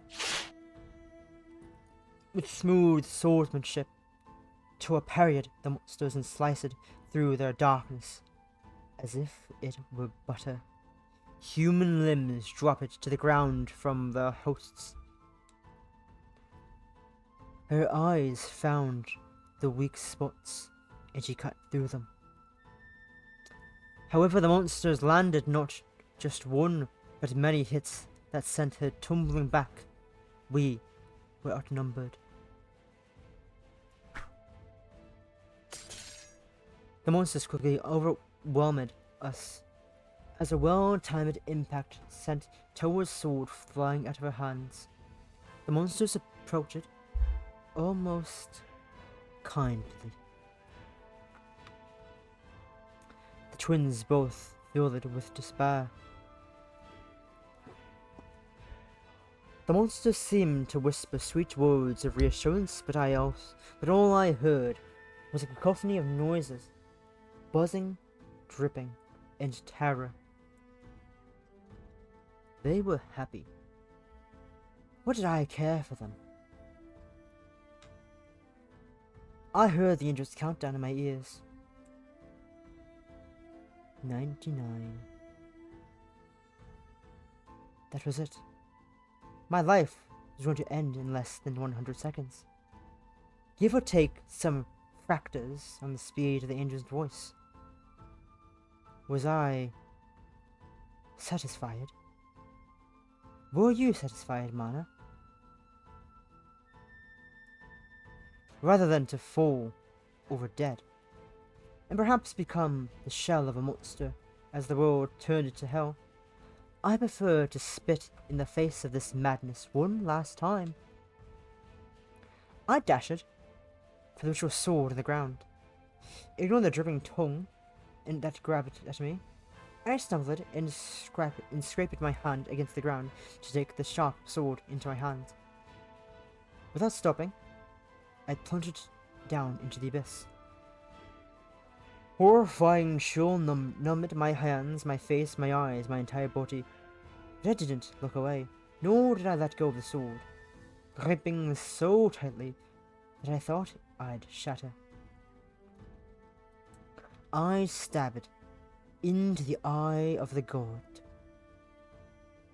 Even though I was only human, even though the god was still in another dimension, gazing at it with those human eyes, I was born with.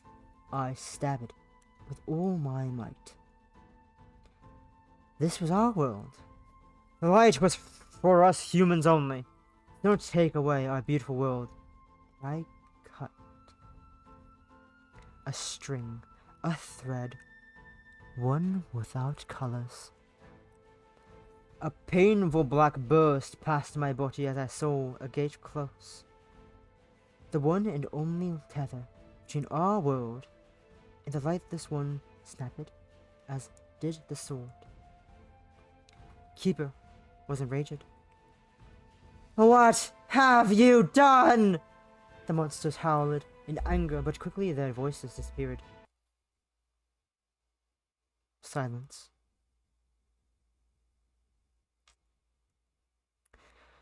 Dust blew by, tasting of the remnants of the monsters. The darkness of this pulpit threw me upward, with a force not strong enough to push me out of the pit. Then I began to fall. 60. 59. I reached out a hand to the sky that I could not see. This was the end. I had a good one. I closed my eyes. Suddenly, I felt a sharp yank on my arm. Nana! Tua was halfway into the pit herself, holding on to my hand in desperation. She clung to the edge of the hole, beginning to slip as she tried to pull me up, to no avail due to her insufficient grip on the ground. Let go. What are you talking about? If I let go, you'll die. You're also going to fall in. I don't care. I'm not letting go of your hand, Mana. Toa, I love you. So, let's go, alright? I still loved her. Even though our red string was severed, the affection fluttering in my chest still lingered, strongly comforting, without any interruption. I love you too! The type of love where I want to spend a long, long time with you, and be happy together, do lots of things and interesting things together. I've barely even gotten to know all the sides of you. You already stole my heart. So, I don't want you to die. I felt myself drawn to upward, a hand length. Looking towards Toa, I noticed that Shiki had also grabbed onto her sister's waist, pulling as to not let her fall. She has no strings. They're golden now. Probably because of that, I'll die soon anyway. The world doesn't accept people without strings. And maybe I'll even become a monster. That's why you should just let go.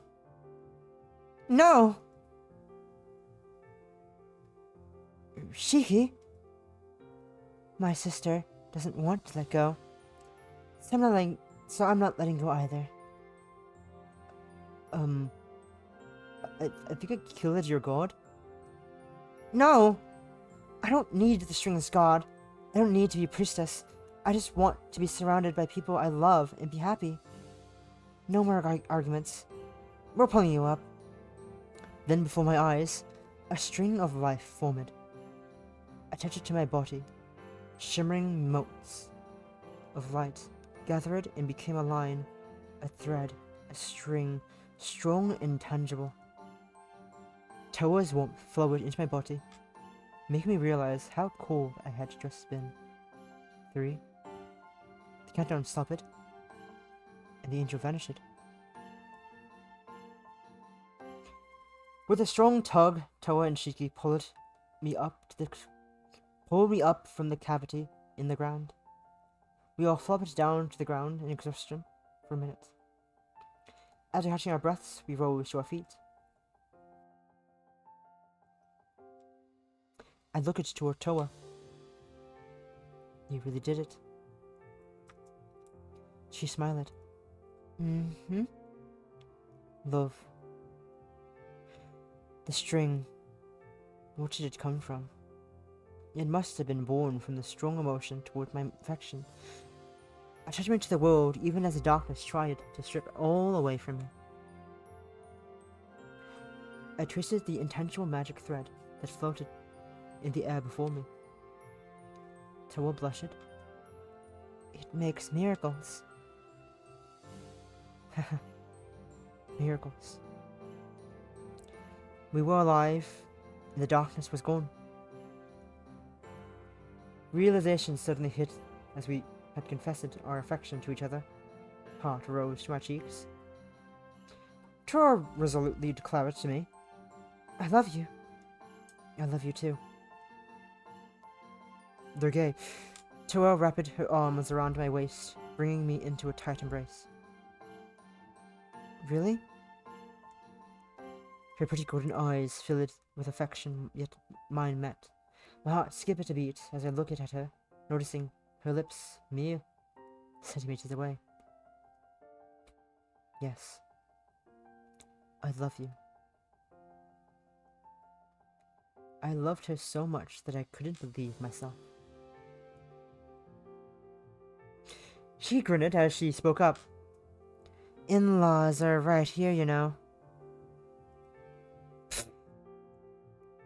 Shiki. I love you, Toa. Can I kiss you? Mm-hmm. We don't care, Shiki. We're busy being gay. I closed my eyes and kissed her. Her lips were warm, soft and sweet. Joy overflowed from my heart, a strong, undeniable love. I was the luckiest person in the world at this moment. And thus, we reached a happy ending. A few months passed since the events of the Mikami Itoa incident. I returned to Taito without incident, without extending my stay in Shogo's hometown. After all of that excitement, I was plenty happy to return to much more mundane cases. Luck smiled upon me with a sequence of not so violent investigations these past few months. Everything in the tiny office was crowded together, from the desk to the client seated storage. The daytime city skyline was visible through the window. Sorting through the papers in the office together with Toa, I glanced towards Shiki, who had made herself comfortable on the couch. After meeting Taito, Toa became my investigator partner. Shiki listened to us with a smile.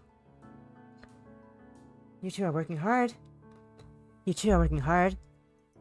Toa looked at her sister blankly. Are you interested in growing the agency and joining us, Shiki? Shiki grinned. And interrupts, you two love birds? Nope, no thank you. I pity the other people here, especially if they're single.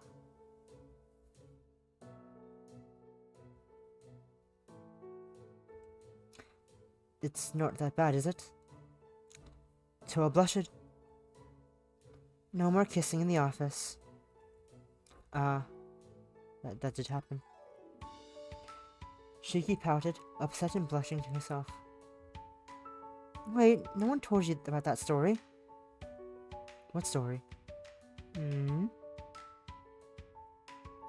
Shiki whined at Toa laughed. I was being bullied. An alarm trilled at Shiki's pocket, prompting her to get up, giving us a little twirl She brought her hand up to the air to explain. She smiled happily. I have a meeting with an editor from the S Publishing Company about the entry I submitted to their short story competition. I'll be heading off, but I'll get that story out for review you two later. Toa looked it on with concern. Will you be alright alone? No more worrying so much about me. I'm already more used to getting around Taito than you are.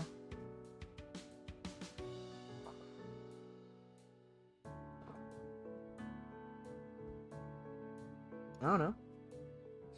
See you later. With a delicate wave, she hopped out the door.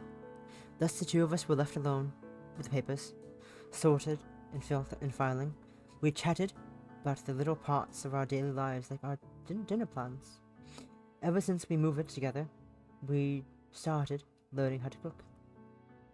The first attempt at a candlelit dinner went disastrously. In one part because of a burnt steak, and the other because candles simply were not a good choice of item. Nevertheless, I had been improving our cooking. Spending time together with her, doing the little things together with her, I was happy, content. These were the days that I wanted to continue forever. We would slowly change and grow, but I wanted to walk with her for a long time. We're going to the aquarium next week. She nodded. Toa smiled. I'm looking forward to seeing the penguins with you. Me too. Let's go to lots and lots of places together and see lots and lots of wonderful things. Toa gazed at me fondly. Wait. Yep, you heard that. A client had phoned in for an appointment yesterday regarding a case. But the hands of the clock, it looked like they were just on time. Come in. What would tomorrow look like? I consider Toa my partner in many precious ways. Although I trained my face for the client, I couldn't help but smile in my heart. Surely, something kind with her.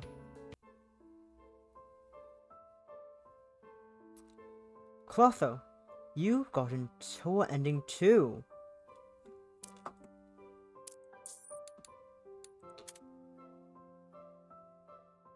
Ooh, missing some things. Fun.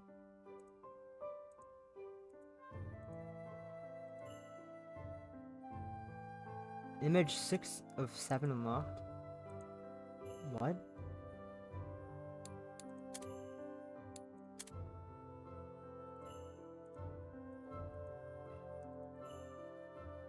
Image 6 of 7 locked. Oh. Interesting.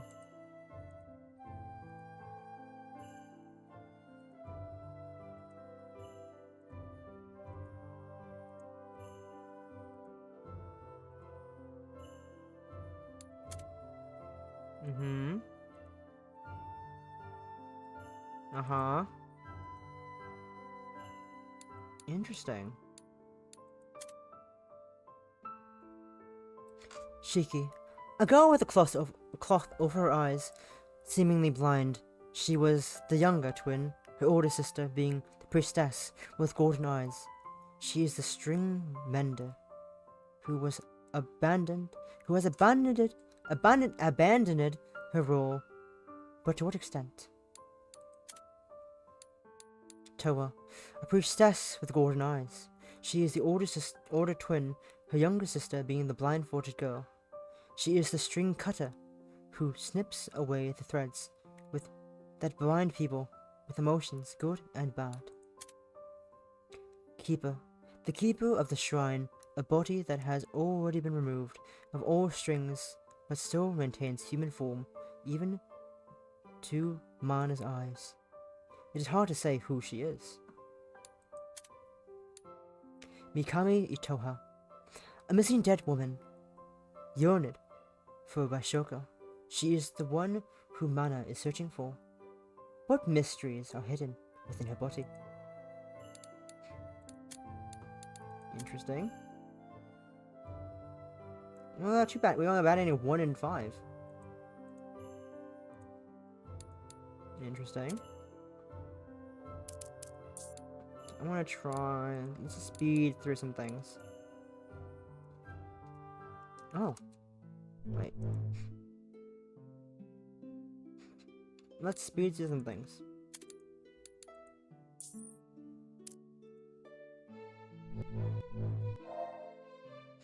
She didn't seem to be bothered. She looked at the monster straight in the face. Her pretty features reflected in its ugly red. Speeding through everything. Whee!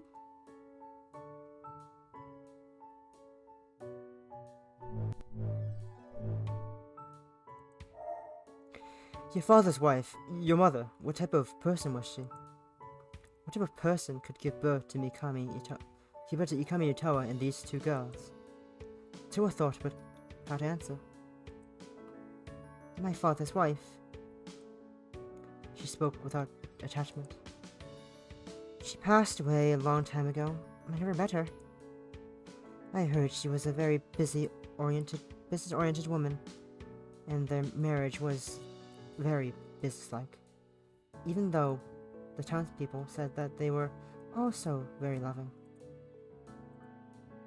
Father raised us with servants. His main focus was the shrine. Thanks to him, the worship of the stringless god grew a lot. While I was always left accepted in the town, it hadn't always been so popular. A flash of sadness ran across her face. The head of the shrine, Mikami had. He was more those roles than our father. She raised her spoon to her soft lips, gently pressing it down. She paused it to think. She smiled. Keeper might know about him better than I do. Keeper? I thought about that stringless woman whose age I could not determine. I had a hard time seeing her as a peer of the old man on that scrappy website. Yes, it's the same situation with that woman. You're investigating Mikami Tower, aren't you? Wee.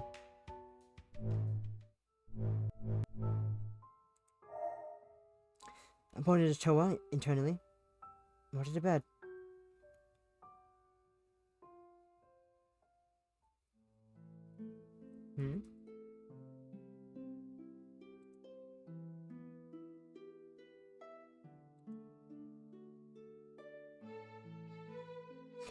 Wanted to cut another string for you, Mana? Oh. Sure. Even I was surprised by my easy response. I wanted to know more about the stringless god. I was willing to experiment with myself to see all the feelings again. I don't understand if it's freedom, but let's do it. Tor seemed hesitant for a moment. Then shall we? She received a chair from storage, and let me sit down, repeating similar actions to the first string cutting. Taking a visible thread between her fingers, she met my eyes with gold as if asking for confirmation. I nodded. Then she cut. Blank. It felt nice. I looked at Toa for a while without either of us saying a single word.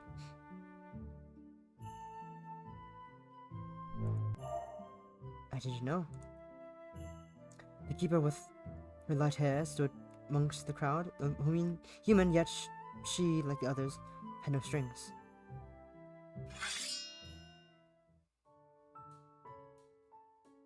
That's the motherfucker.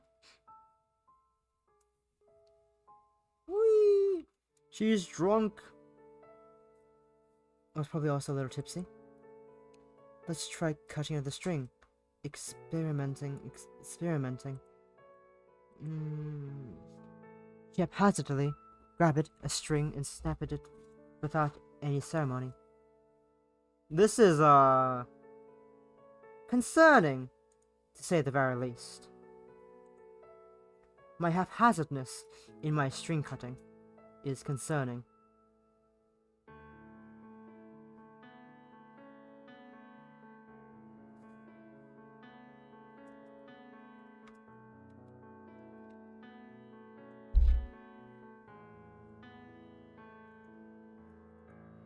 Cut. It felt nice. Tor smiled broadly. It was yummy. It was yummy. It is yummy. She licked her lips, the tip of her cute pink tongue sticking out. Tor frowned, upset. Do I seem like an older sister?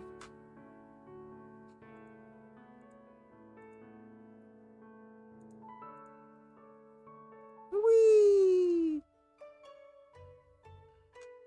Illusion. This has to be an illusion. This had to be an illusion. I backed out of the crowd, mumbling apologies to those I bumped into. My left eye hurt, twitching as if it was about to burst.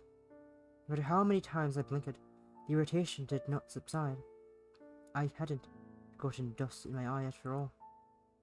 I clutched at it, hissed and hissed, feeling it throbbing against my palm. My eye hurt. My eye really hurt. It hurt. It hurt. It hurt. It hurt. Wetness stained my palm, creating a strange warm sensation. An unknown liquid ran down my left cheek. I didn't know what it was. Was it tears? I didn't want to know what it was. I didn't want to take my hand off my face. For some reason, I looked into the crowd. Through the gaps in my fingers, I saw a person who had been purified recently. He died. He didn't die. His body fell. His body didn't fall. Overlapping images pounded through my head. Gritting my teeth, I saw his body not only fall into that transparent displacement, but also be crushed to pieces, like meat under a presser. Invisible red seemed to splatter over the crowd around him. His flesh no longer resembled a human, but rather ground meat. Not a sore finger had been missed, bounced on the grass. He was gone. He was there. His human body intersected with the mixed red goop. When I blinked, the slop reformed in rows. From his body, a monster hatched. I felt myself going mad and took my nails into my brow. No one else seemed to see. That person had just died. He just died. And no one else saw anything as the body stood, puppeted by something terribly inhumane. An angel crushed him, and he became a monster. I was right. I had a fleeting glance of an angel. An angel? I gasped, holding my left eye. I begged to myself to believe that I hadn't. I wasn't holding it literally in my palm. I found myself struggling to breathe, hyperventilating as all equilibrium left me. This couldn't be real. This couldn't be real. I rejected everything that the golden eye saw. I rejected. Kiba looked at me with disappointment. What a shame. I rejected. Her eyes narrowed.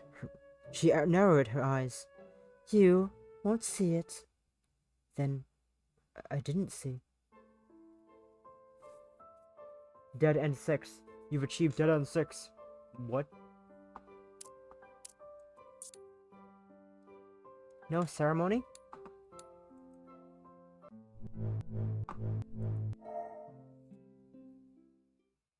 How unceremonious of that.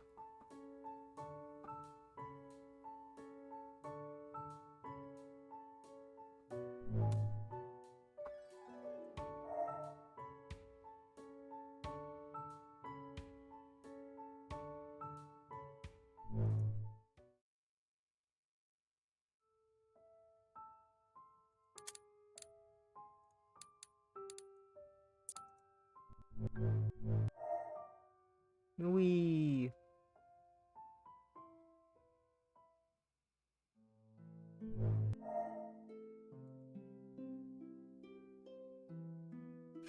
Wee. We skipping.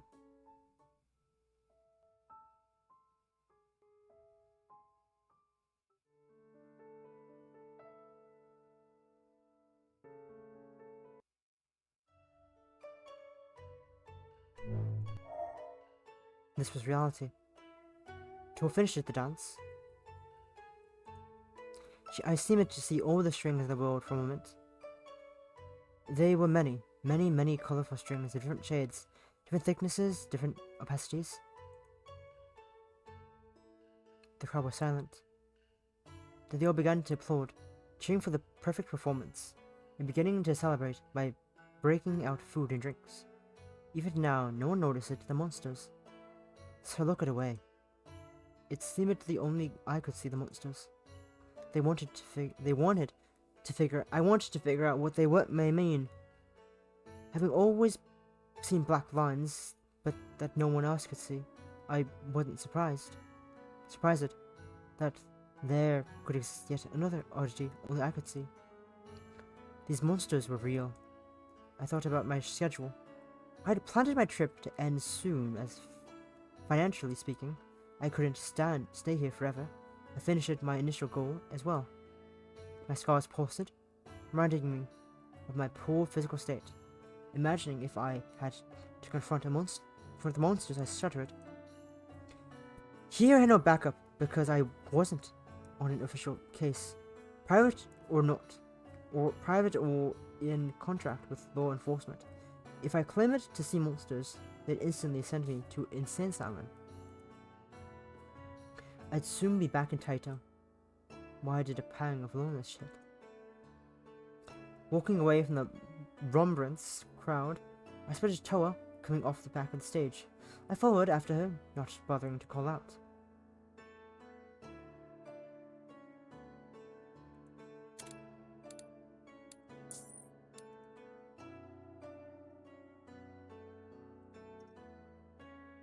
Keeper appeared and began to speak to Toa.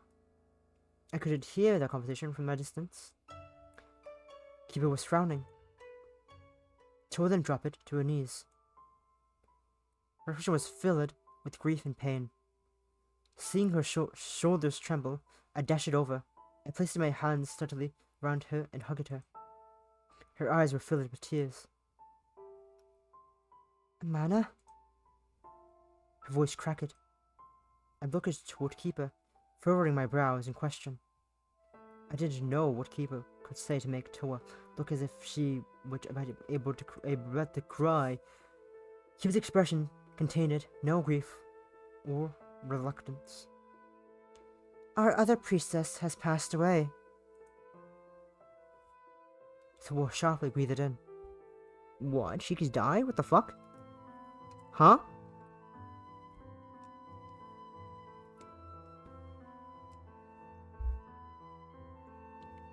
What? Mikami Shiki is dead. A whimper. She passed away due to an undetected heart disease. Her heart failure as to say. It is an illness that runs in the Mikami family and has taken her away as well. She smiled. But be at ease, for the time of salvation will come, and all will be well soon enough. I'd never heard such bullshit before. What? Keeper shook her head and began to walk away. She turned back to us and gestured politely with a bow. Please, follow me. I supported Toa back to her feet, and we trailed Keeper. She walked away from the stage area, leading us to a familiar flight of stairs.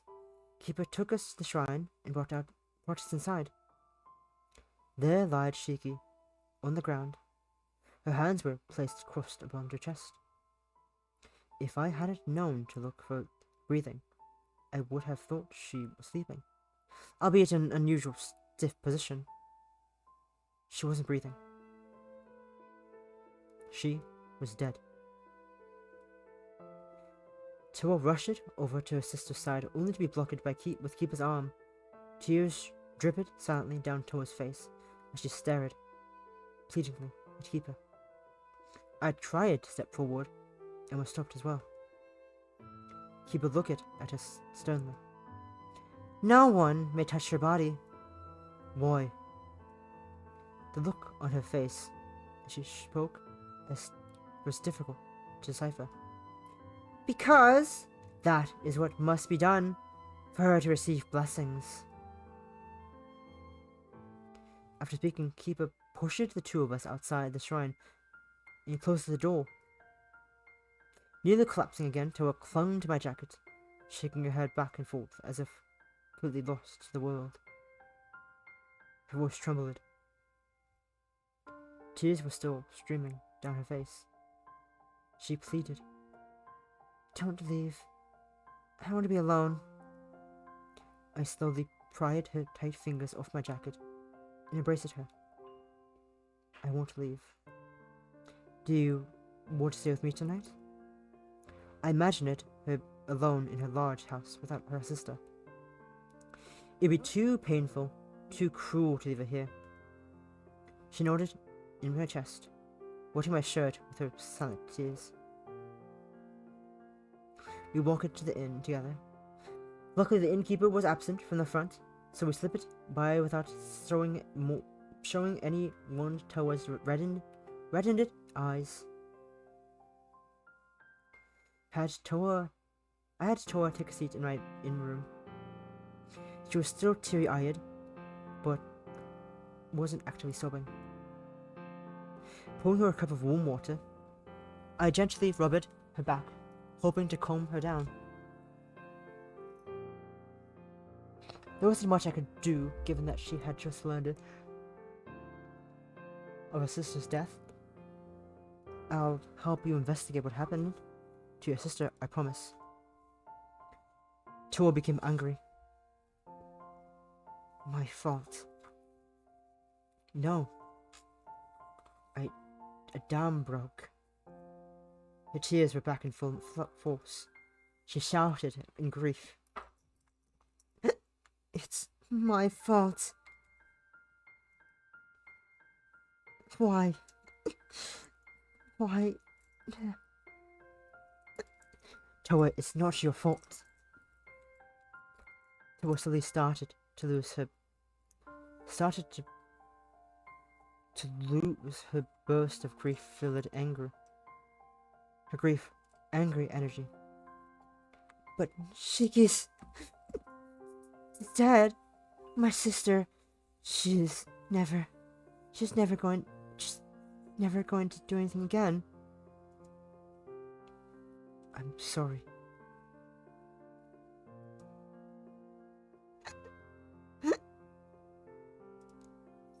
Loud sobs eventually returned to soft sniffles. Nothing I could say or do would console Toa that Shiki's death couldn't be her fault. She rubbed her eyes raw. Neither of us could sleep well. Returning to the shrine the next morning, we heard a commotion even from the bottom of the steps and the stairs. Toa still was doing well, her eyes threatening to fill up with tears at any moment.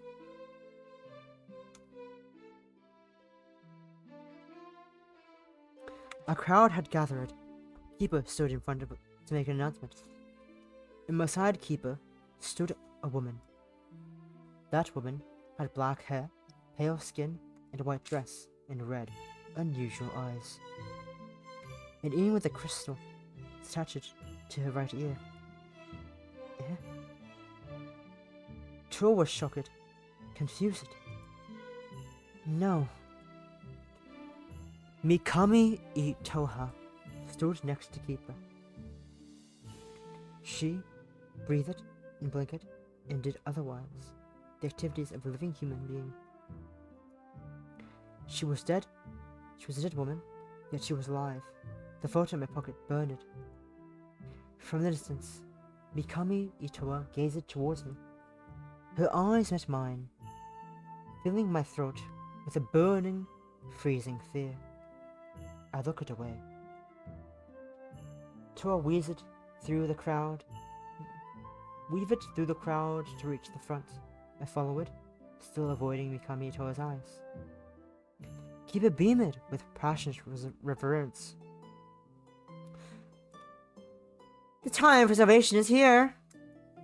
Our holy woman has returned to us, brought back from the dead, the stringless god's blessing upon us all.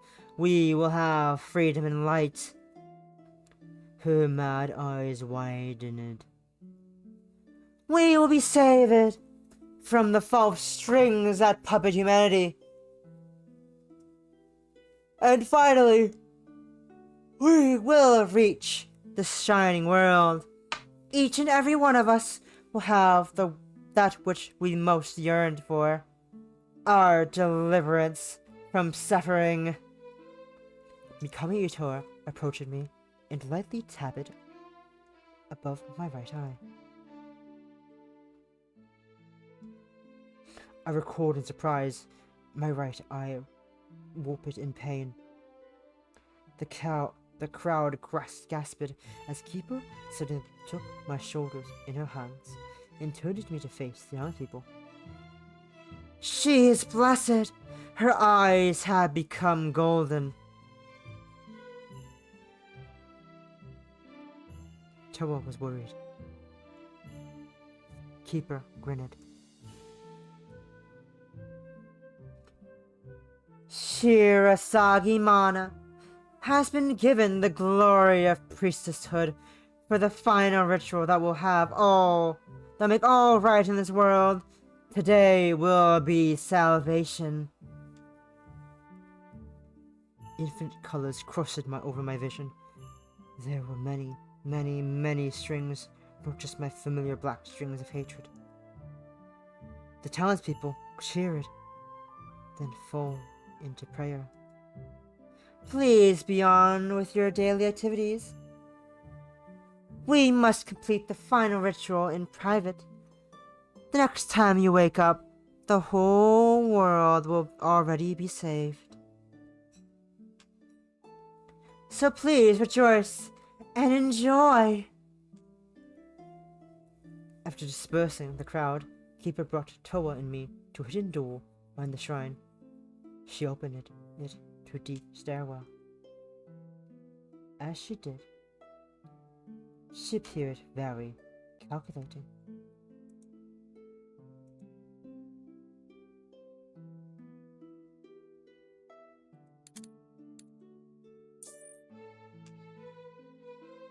Mikami Itoha descended first, her back disappearing into the darkness.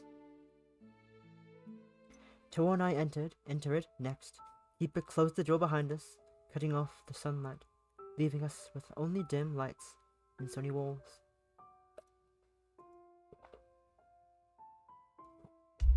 We walked down and down. Keeper, will salvation bring Shiki back? Yes. In this darkness, I saw a few strings neither Keeper nor Mikami Itoa had. A single string of any color connected to their bodies.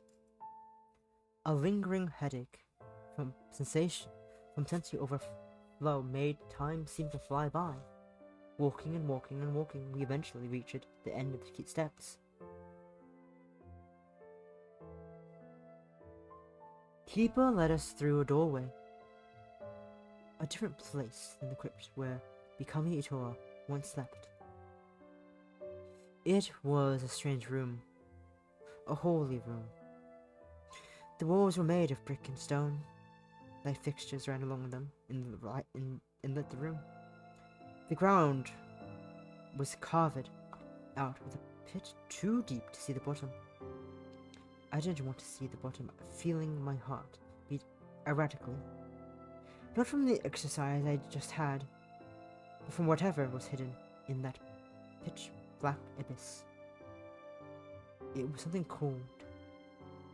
It was looking at the lights. Demons stood in the many corners of the room, accompanied by Keeper and Mikami Itoha, who had already moved to their places. I saw one other human figure. Toa was shocked. Shiki? That human figure, that person, was expressionless, like a doll. Toa dashed over to that person, the girl who looked like her. Shiki manufactured a smile. Toa! Shiki had died yesterday, but she was now alive once. Standing before us, and talking, even making an expression like hopelessness. Helplessness as Toa hugged her. Had I hallucinated her dead body yesterday? Then I found something terribly wrong about the girl before me. Whatever she was, it wasn't Shiki. It was the same as Mikami Itoha. The same as the pit. It wasn't Shiki. It couldn't be Shiki. Because Shiki wasn't so cold and emotionless. Toa's expression filled with worry. You're so cold. You're so cold. Toa held his sister's hand, rubbing them lightly to warm them up. When I approached the two, I felt the air temperature drop and shuddered. Looking up, I didn't see any sort of air conditioning vent around us. How? Keeper grinned, like she was about to laugh. This is the stringless god's blessing. Toa broke into a wide smile. Keeper looked at Toa, like she pitied her. I understand the stringless god didn't abandon us even though she was punished. The stringless god is merciful and kind, and I'm so grateful. Keeper smiled gently. Now then, before we can truly celebrate, we must complete the final ritual to salvation. Won't you join us? Keeper handed Toa the ceremony sword, and I a lit candle. Let there be light. Led into place, we started the ritual. Spoken from the gesture as Keeper directed, and I held the candle, watching in trepidation as the wax melted and the light danced far too wildly. Toa appeared determined. No wind reached this place, and even my unsteady hands could not make a candle flame distort as it did before me. The wax that touched my fingers were cold. The air congealed in a warped. The dark in the pit overflowed, brushing past my legs with chill. It felt like gas, yet my skin screamed that black sludge was burning through my shoes. I hastily looked down, squinting to see that nothing was wrong with my legs. It was only darkness, the color that did not reflect light. This was a stringless thing. Toa frowned. I don't think this will work out the way I wanted it to.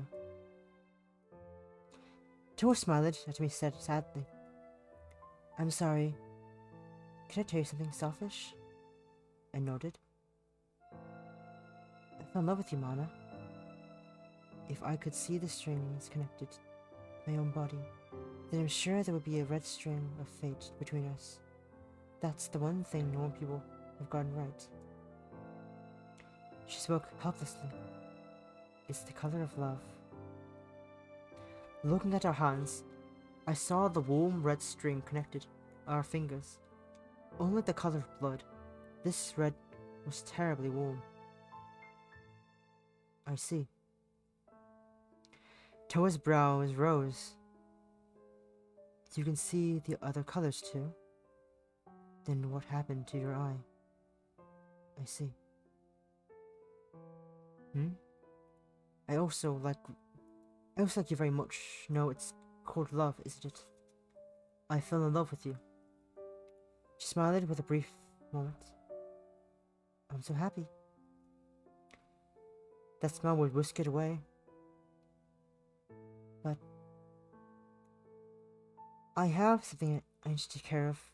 I have something I need to take care of. Shiki doesn't have any strings. I looked towards Shiki, who now stood amongst the monsters, prostrating themselves towards the abyss. They were like compasses, every piece of them pointing into the depths. Not a single figure there had a single string. Yes, she doesn't. Shiki doesn't have any strings. Not anymore. Not even to you. Because dead people can't come back to life, no matter how much I want them to. I know my sister, my twin sister. We're two halves of one whole. That's not my sister. I wanted to believe, but I can't. To a look at resolute. I'm going to do something you might not approve of. You can report me to the police if you want. Yeah? Breaking from the motion, keep her distracted. Toa gripped the sword tightly in her hand. She rushed it over to Shiki and stabbed her little sister's body in the chest. Because that wasn't Shiki. A harsh cold swept through the darkness, now lapping in at my waist. I sputtered, choking on the mist that floated up to my nose and seemed to meet my eyes with a colorful black. The thing that looked like Shiki smiled emptily. Why do you want to kill me? Toa glared. You're not my little sister. However, this flesh and blood is the same as yours. I am Mikami Shiki. Tears welled up in Toa's incessant eyes. Don't use my little sister's body. Don't use my little sister's body. Toa gripped the blade out of Shiki's body. It collapsed like a puppet without strings. Blood poured onto the ground. Beneath the girl, she should have been sleeping. That shade of red didn't fit her, not like the red dress she used. She liked it to wear. A tear dripped down Toa's cheek. I rushed over to her side, chucking the candle in my hand to the ground. The erratic flame disappeared, smothered by the ground. All of her rage was gone, and all that was left was sadness. Toa,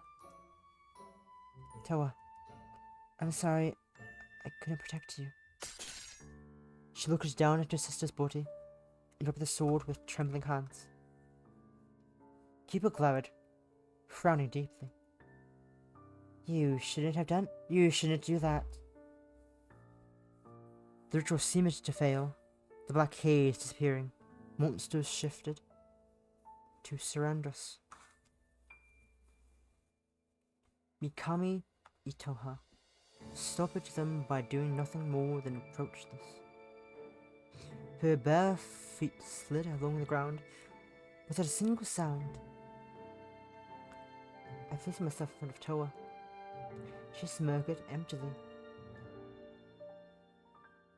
Do you truly prefer to take the more difficult path? Then I will grant you your wishes. Even the pitiful little creatures should be given a choice. A reward for all that they have done.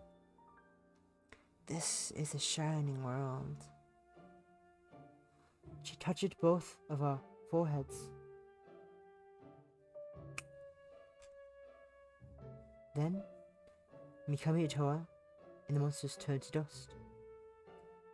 The infinitesimally small fragments blew away, disappearing into the void. When I looked at their last companion, Keeper, she was nowhere to be found. Even the depths of the pit had disappeared. At that time, we didn't realize what had gone wrong. The rumble filled the walls, followed by a sharp creak. The world began to shake around us, sending me tumbling into tower. The floor and ceiling crumbled, and they shook, the thin cracks growing larger each second. We have to go. Toa only silently looked at Owen with teary-eyed. I grabbed her hand and took it, but Toa would not budge. I don't want you to die too. Let's go. Toa was defiant. Sheikah's body is here. What about her? What am I... Do you understand how much... What about me? What am I? Do you understand how much I want you to be happy? To live and smile? Resolve dissipated at my outburst. We would be buried alive. Buried alive if we stayed. I didn't want to be crushed by rock and darkness, never to feel the warmth of sunlight again. She hadn't had the chance to live life yet. The chance to be carefree and happy for many, many years and grow old, surrounded by good things. I was selfish. I wanted to see her happiness. Mana. Rocks tumbled from the ceiling, bouncing next to us. The ground around the pit fell to pieces, deep cracks running through the stone. Chica's body slowly slipped into the void. Toa watched it silently as the sister vanished forever.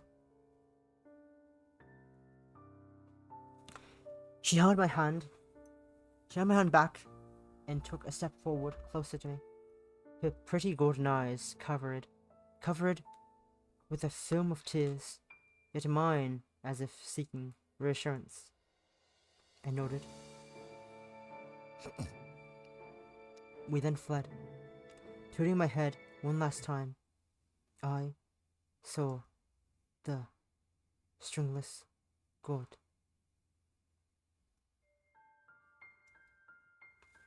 It was evening. The sun was disappearing behind the horizon. The low hum of the engine and the clickety-clack of the wheels along the rail filled the train compartment. The tickets in our pockets had the destination written on the station in Tato. My luggage was stored in the overhead compartment along with a single bag of her personal items. Am I right? I had returned to normal. However, I could no longer see the black strings of hate. Regardless of which human I gazed at, which a single person had strings of any color. I'm sorry. I couldn't fulfill my promise to you. I'm sorry. Then, I held her hand and closed my eyes. Can you become my anchor, Mana? I shook my head slowly, feeling her tremble against my shoulder. I couldn't find the right words to say. Her voice lowered to an even quieter whisper. Such an ugly world. I don't know why she loved it. Rending. You've gotten Toa. Ending 1. I assume that makes the missing. Yeah, that's the missing 2 photos.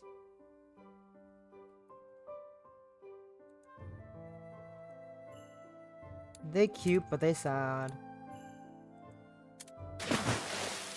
Not a very happy ending.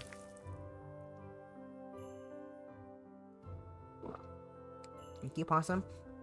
I'm gonna need a refill and dehydrate real quick, so look at women while I go be right back.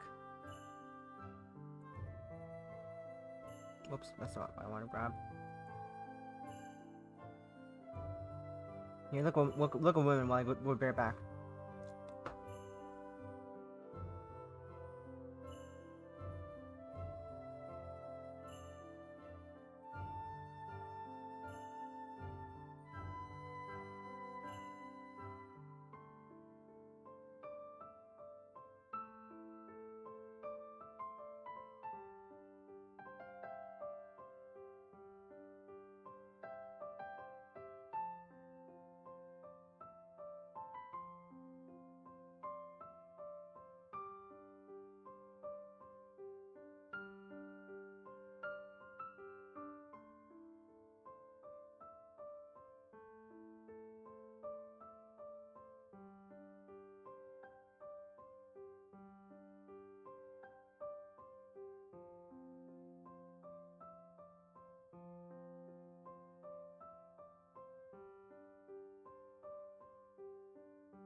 I love how every time I walk back, I just fucking charge the camera for some reason, which makes no sense because I'm not getting closer to the camera.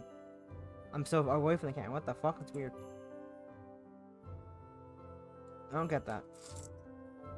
I don't understand why it do like that. Why it be like that?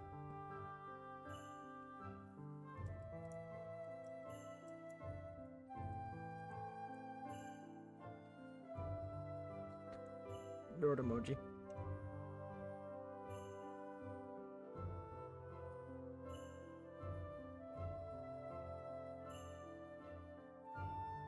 The in-laws are here!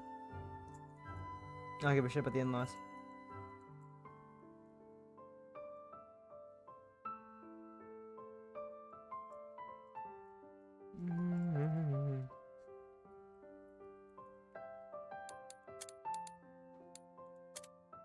Anything new in characters? Nope.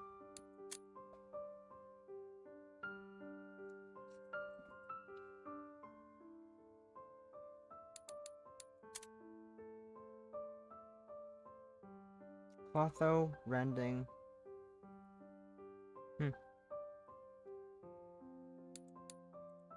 I wonder how I'll get one more.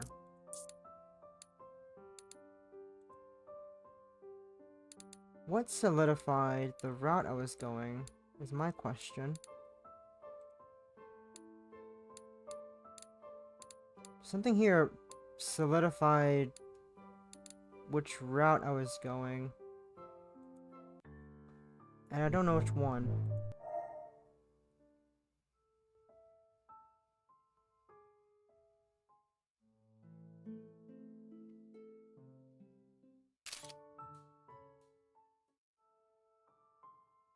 Hmm.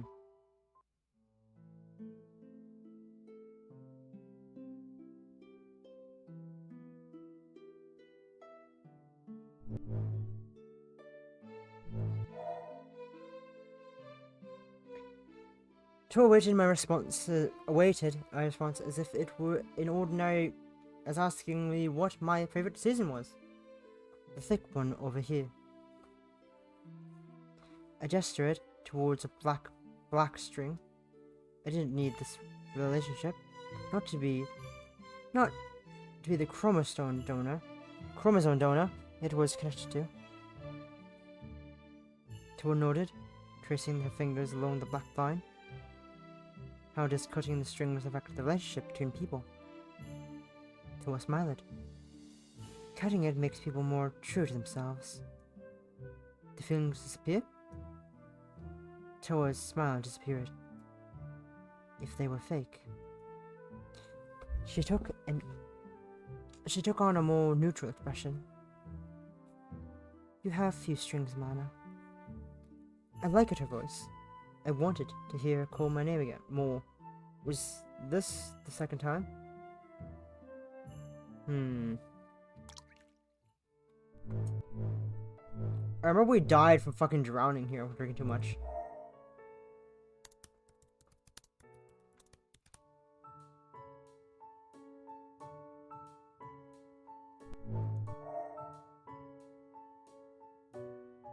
Yum yum water.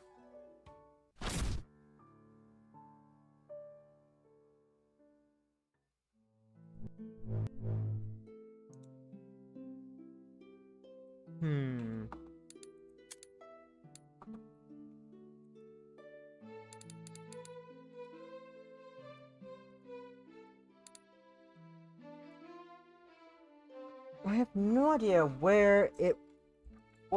You know, we could also just Google it. I could Google it. I'm gonna Google the guide. I'm gonna Google the guide.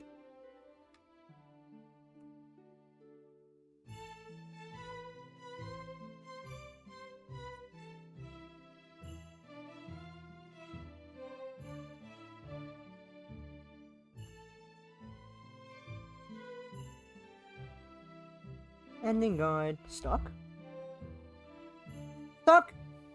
Here's your each ending.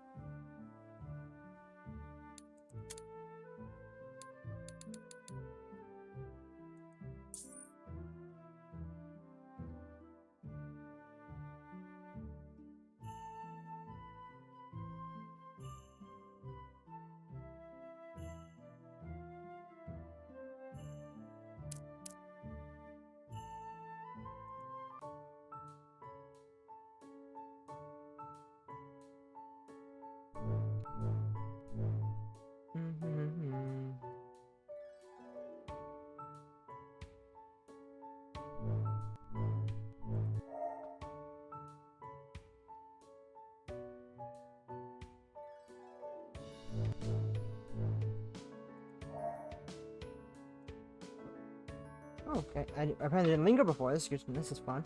Given that I had taken a walk already, I decided to linger a few more minutes more. I walked past Mikami Toa's tombstone and took a look at the others. Those of the others from the Mikami family. Taking note of the dates inscribed on the stones. There was only one buried per generation. Perhaps the Mikami family used a criteria to decide who received their own plots. For example, only the eldest could have a special grave. Perhaps they simply had a thin bloodline? The name passes down painstakingly by each singular air. I passed through the Mikami section and spotted a familiar face from afar. The priestess?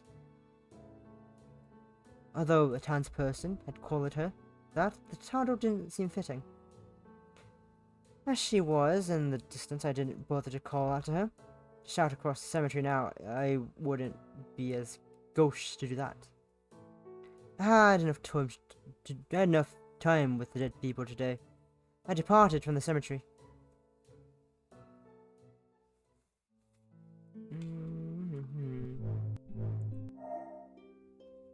And she says another person with the same... Was she yet another person with the same face? When I looked closer, she had golden eyes too. Mikami Itoha. Mikami Itoha. I couldn't say if this was one, two, or three of these women whom Shoko yearned for. Considering age and the relativeness of relative youth of the girl at the front, I conjectured the number should be a question for 2 or 3. At the front, she cut and finished it. Whee!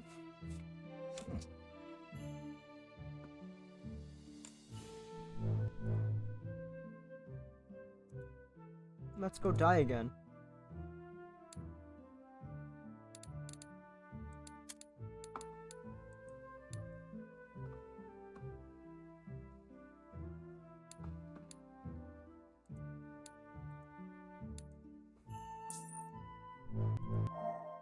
However, I couldn't get too carried away. Taking into consideration where I was, I decided to walk away from the door and return to the gathering. Start with that. I'm glad you can make it.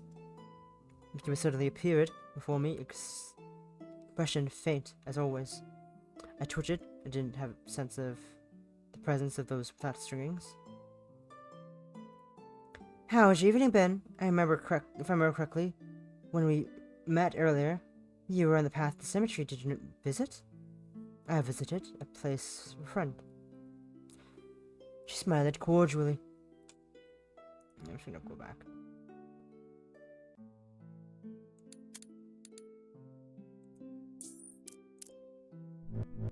Sneak in. Turn back.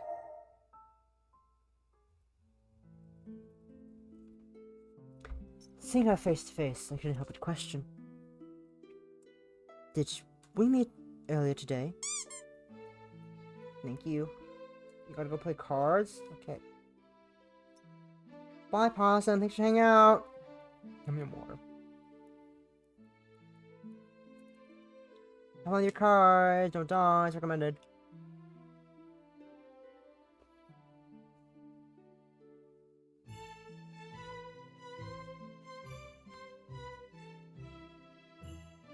Did we meet earlier today?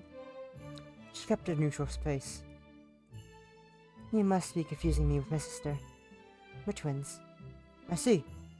Are you both priestesses? Priestesses? The priestess frowned. Yes, but she's taking a break from the role. At the moment, I am fulfilling most of the necessary activities.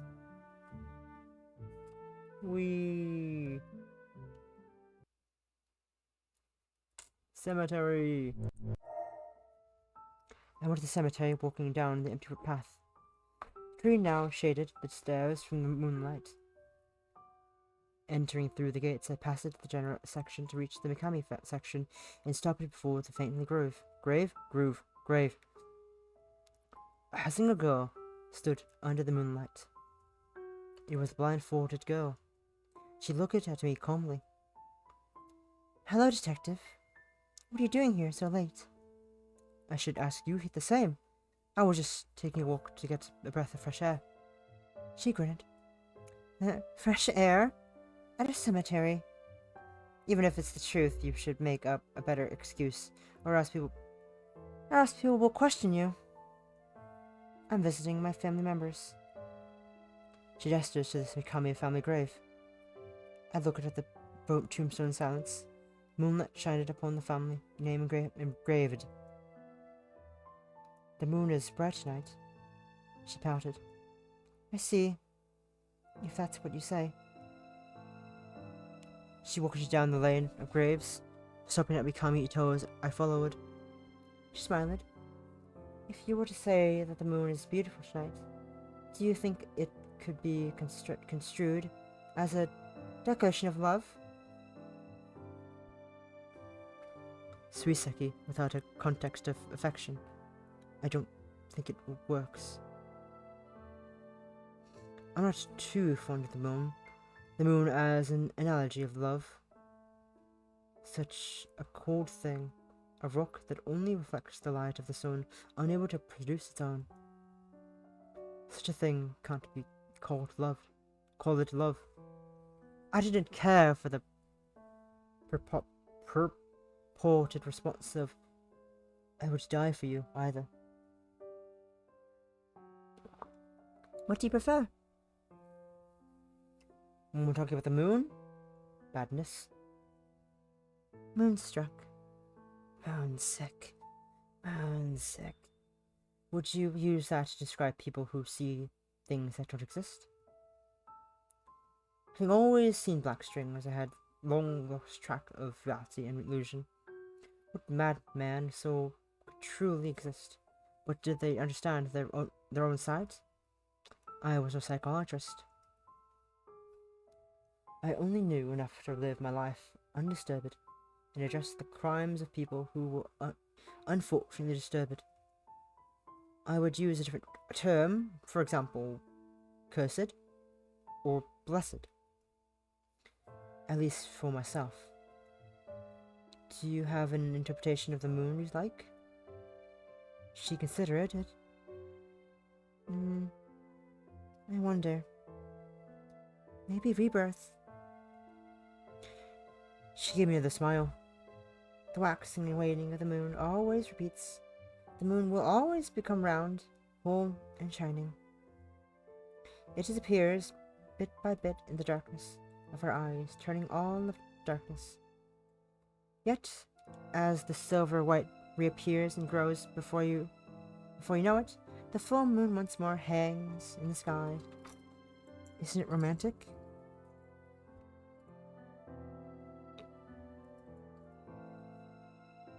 It's a good metaphor. It's a good motif. Do you write?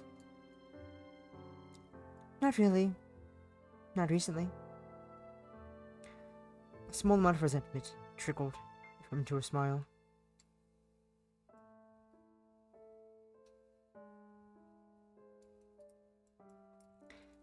Too bad humans only have one life. In the end, we all go to the ground. She kicked Mikami Ito's plot with a hum. No one berated her for the disrespect towards the dead. She certainly raised her brows. Moon, talk aside. Am I in front of the right tombstone? Mikami Ito's tombstone? I barely asked about the woman, but I get the feeling that gossip had already circulated around the town about her interest in Mikami Itoha. The close-knit nature of small towns was dangerous. At least I could get away from the blindfolded girl if I needed to. Yes. Mikami Utoha is dead. The girl frowned.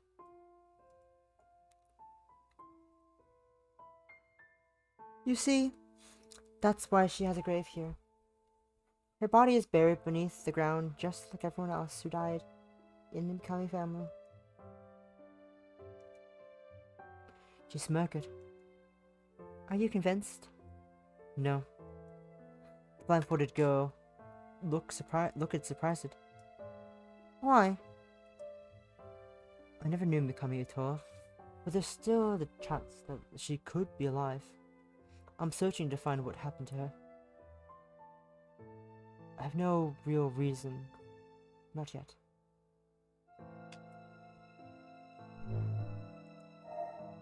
Regardless of my own flimsy clues to Mikami Utura's whereabouts. I had a particular feeling about the girl in front of me. You also think so. She also had some sort of grievance in the matter of Mikami Itoha. Perhaps the woman truly was dead. However, her death was possibly suspicious. If she wasn't dead, then that in itself was suspicious. Is Mikami Itoha dead? She frowned. Mikami Itoha is dead. My sight wasn't a lie detector, but I just stared at her without speaking. Then she laughed, a little in her voice, like bells. A little in her voice like bells. A smile spread across her face. She stepped closer to me, placing a hand on my shoulder, and whispered into my ear. Her breath tickled against my skin. If you can prove yourself to me, I'll help you out, detective. She smelled sweet. Soon enough, she backed away to her previous position. If only you could prove yourself to me. I'll do my best then. She was friendly. At the very least, she wouldn't get in the way. That was what she indicated to me. But I couldn't understand why. She was from the Ikami family. The family that buried Mikami Itoha and declared her dead. The private funeral and all the associated matters. Could I ask why you're here again? You already have an idea why I'm here. I really did come out for a breath of fresh air, but I'd let her come to her own conclusions.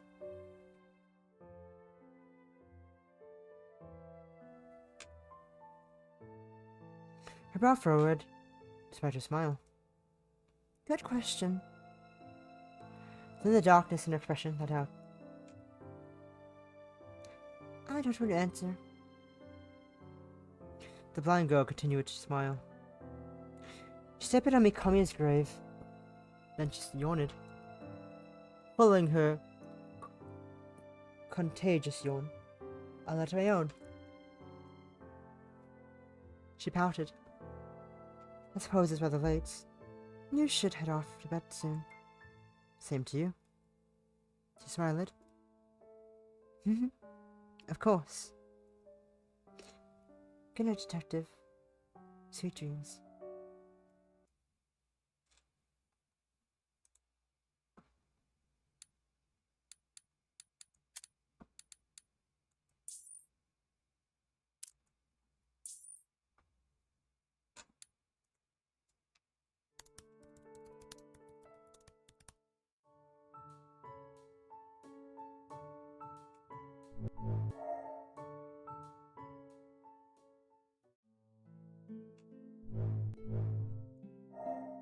I'm not sure. She looked a bit disappointed. You've uncovered many mysteries as a detective. What do you see in this world? I paused.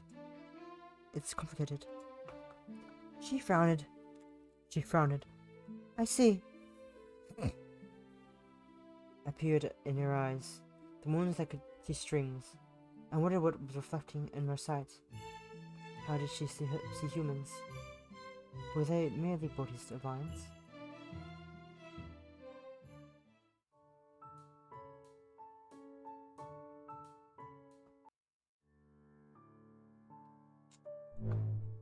The one with hidden eyes.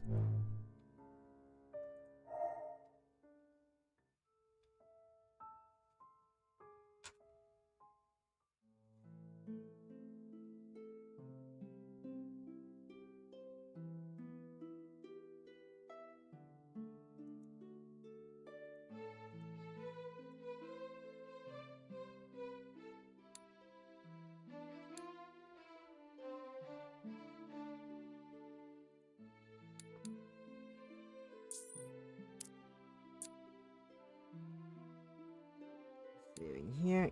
Wait a second. Give me a quick second, I gotta do something.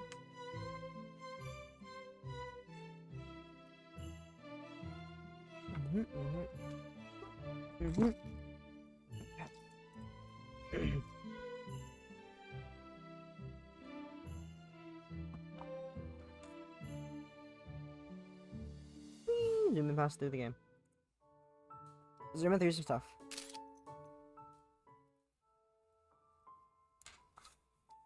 Detective! The one-footed girl called out to me. Both their faces turned towards me, swiveling in such unison that I nearly lose balance. The princess's grip on her sister loosened it, allowing the blindfolded girl to free her hand with a sharp knife. The blindfolded girl then dashed it toward me. She slipped behind me, tugging at my jacket sleeve and placed me as a shield between her and her sister. Walking towards us, the princess's shoulders deflated. If her eyes met mine, I felt the grip of my sleeve strengthen and my arm pulled back with a jerk. At that movement, the priestess seemed to stare through my body. My sister fidgeted behind my back, all the while not letting go of my sleeve. I didn't perform the correct words. The priestess shook her head and looked at the ground. I have to get going. She left whatever she wanted to say left unsaid. Once the priestess entered the shrine building, the blindfolded girl finally let go of my sleeve and circled it around my front. Her expression relaxed. Thank you, detective.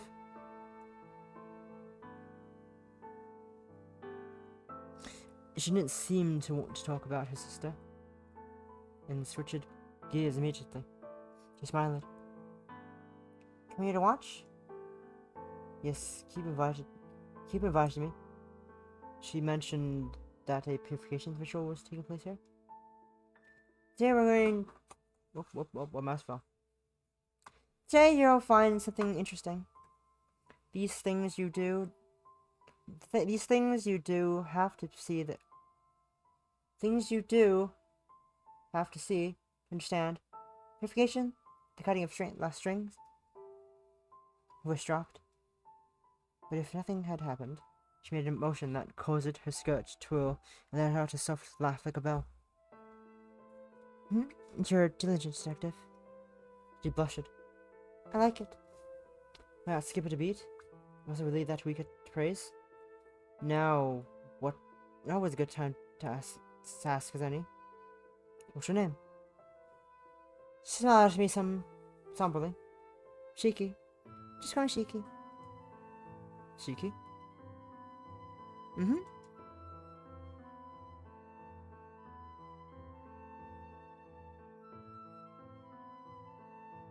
Before long, people began to gather. Shiki slipped away.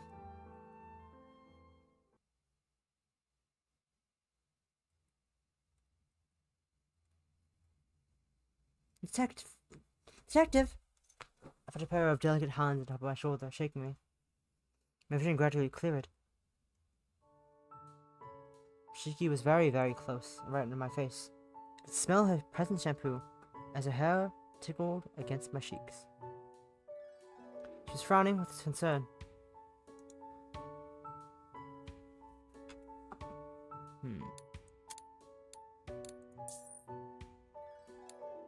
I'm getting kind of tired. I'm getting a bit tired. I think it's time for me to take a nap. I think I need a nap. Love that. I'm sleepy. So I think I'm gonna end it here. I don't think I'm gonna do more of this. It was fun, but I'm just getting new endings and stuff, so I don't think it's worth. You know, you should play it yourself. You should play it yourself. I think it's. Remember, it's free. I think it's free. Before I tell you it's free. It's free, so you should go play it yourself. If you are interested in the Shiki endings. It's very unceremonious, I know. Very unceremonious of like, oh yes, I think we're done now. Lol. But yeah, I think we're gonna end it here. Prematurely. Before we get any real Shiki content. I'm sorry. I know, you really want the Shiki content, but you know, if you want it yourself, you should You should play the game yourself. Go play the game yourself. Who knows? Maybe you'll definitely find the rest of these CGs I don't have. You'll definitely find out what this is, and what these two are. These two are. You'll find that out. You'll get there. But let me just move over to here. I'm gone. Let me back here. Hello, it's me. Let's turn off the game music. Where is it? Sound sources. Here we are. Turn off the game music. Let's put on our own music. Or is it? I'm just gonna find it in here. Here it is. You also close the game in the background as well.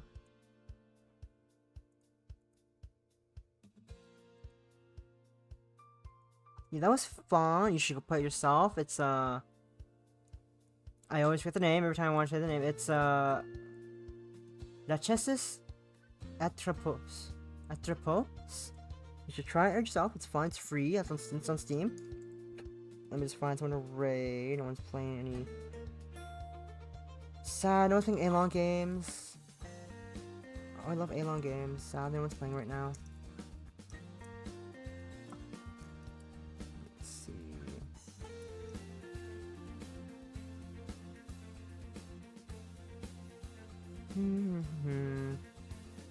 Anyone playing anything of interest?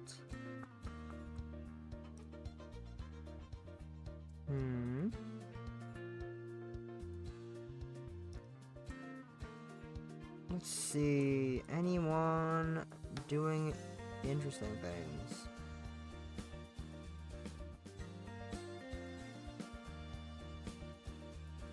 Yes, I'm building Gundam, Ocarina, Art.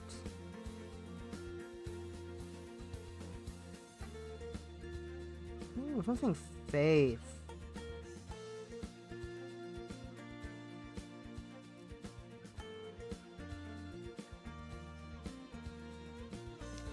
Let's bring Faith in the Holy Trinity, because why not? That's a fun game.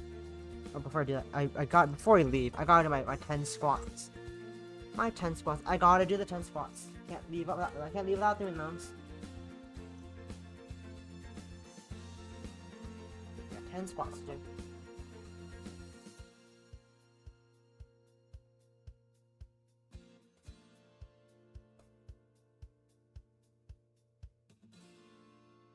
So I heard the phone ring from upstairs, but not down here.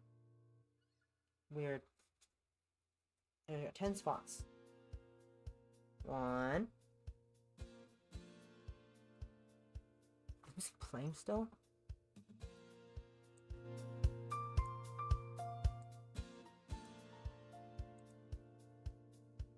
I don't hear it anymore, which is weird.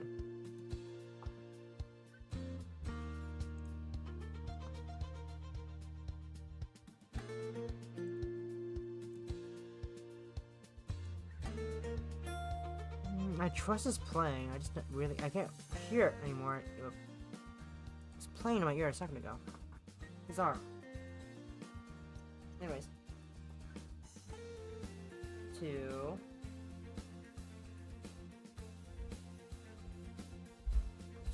Stuff around.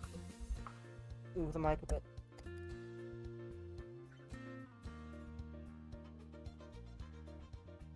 3. 4, 5,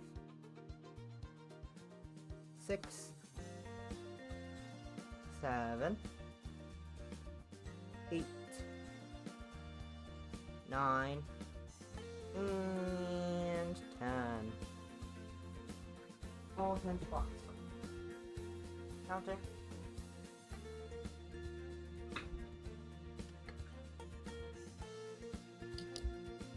Hi there. Hello. Peeking out from behind my plushies and stuff. Let's turn back here and let's go check out this person playing Faith in Holy Trinity. 'Cause I don't know who they are, unless Anyone I know just go live? Probably not. Let's check one more place before we go anywhere in case anything I missed something. Maybe. You never know.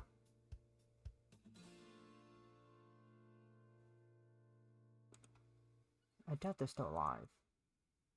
It's possible, but I doubt they're still alive. That's a YouTube upload. Not a stream. Okay, no one's alive. No one I know is alive. Okay, cool. Cool in a sad way. Cool in a sad way. Raid. What's your name? What's your name?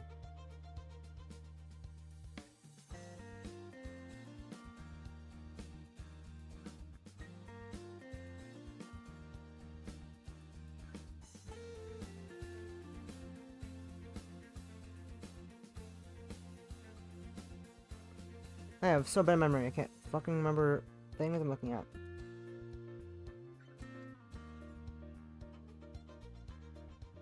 There we go. Definitely Eighth Horror Trinity. It's fun little thing, fun little horror, pixelated horror game. Try it out. Next stream Saturday. I don't know. I'm figuring on Windows Saturday, but next stream is on Saturday. I will figure something out. Maybe a new game. I'm not quite sure yet. Actually, probably definitely a game. But I don't know what game it will be just yet. I'll figure it out when I get there. But thank you for stopping by. Thanks for lurking, all that jazz. Hope you have a lovely rest of your day. And I'll see you guys Saturday for something. Bye bye.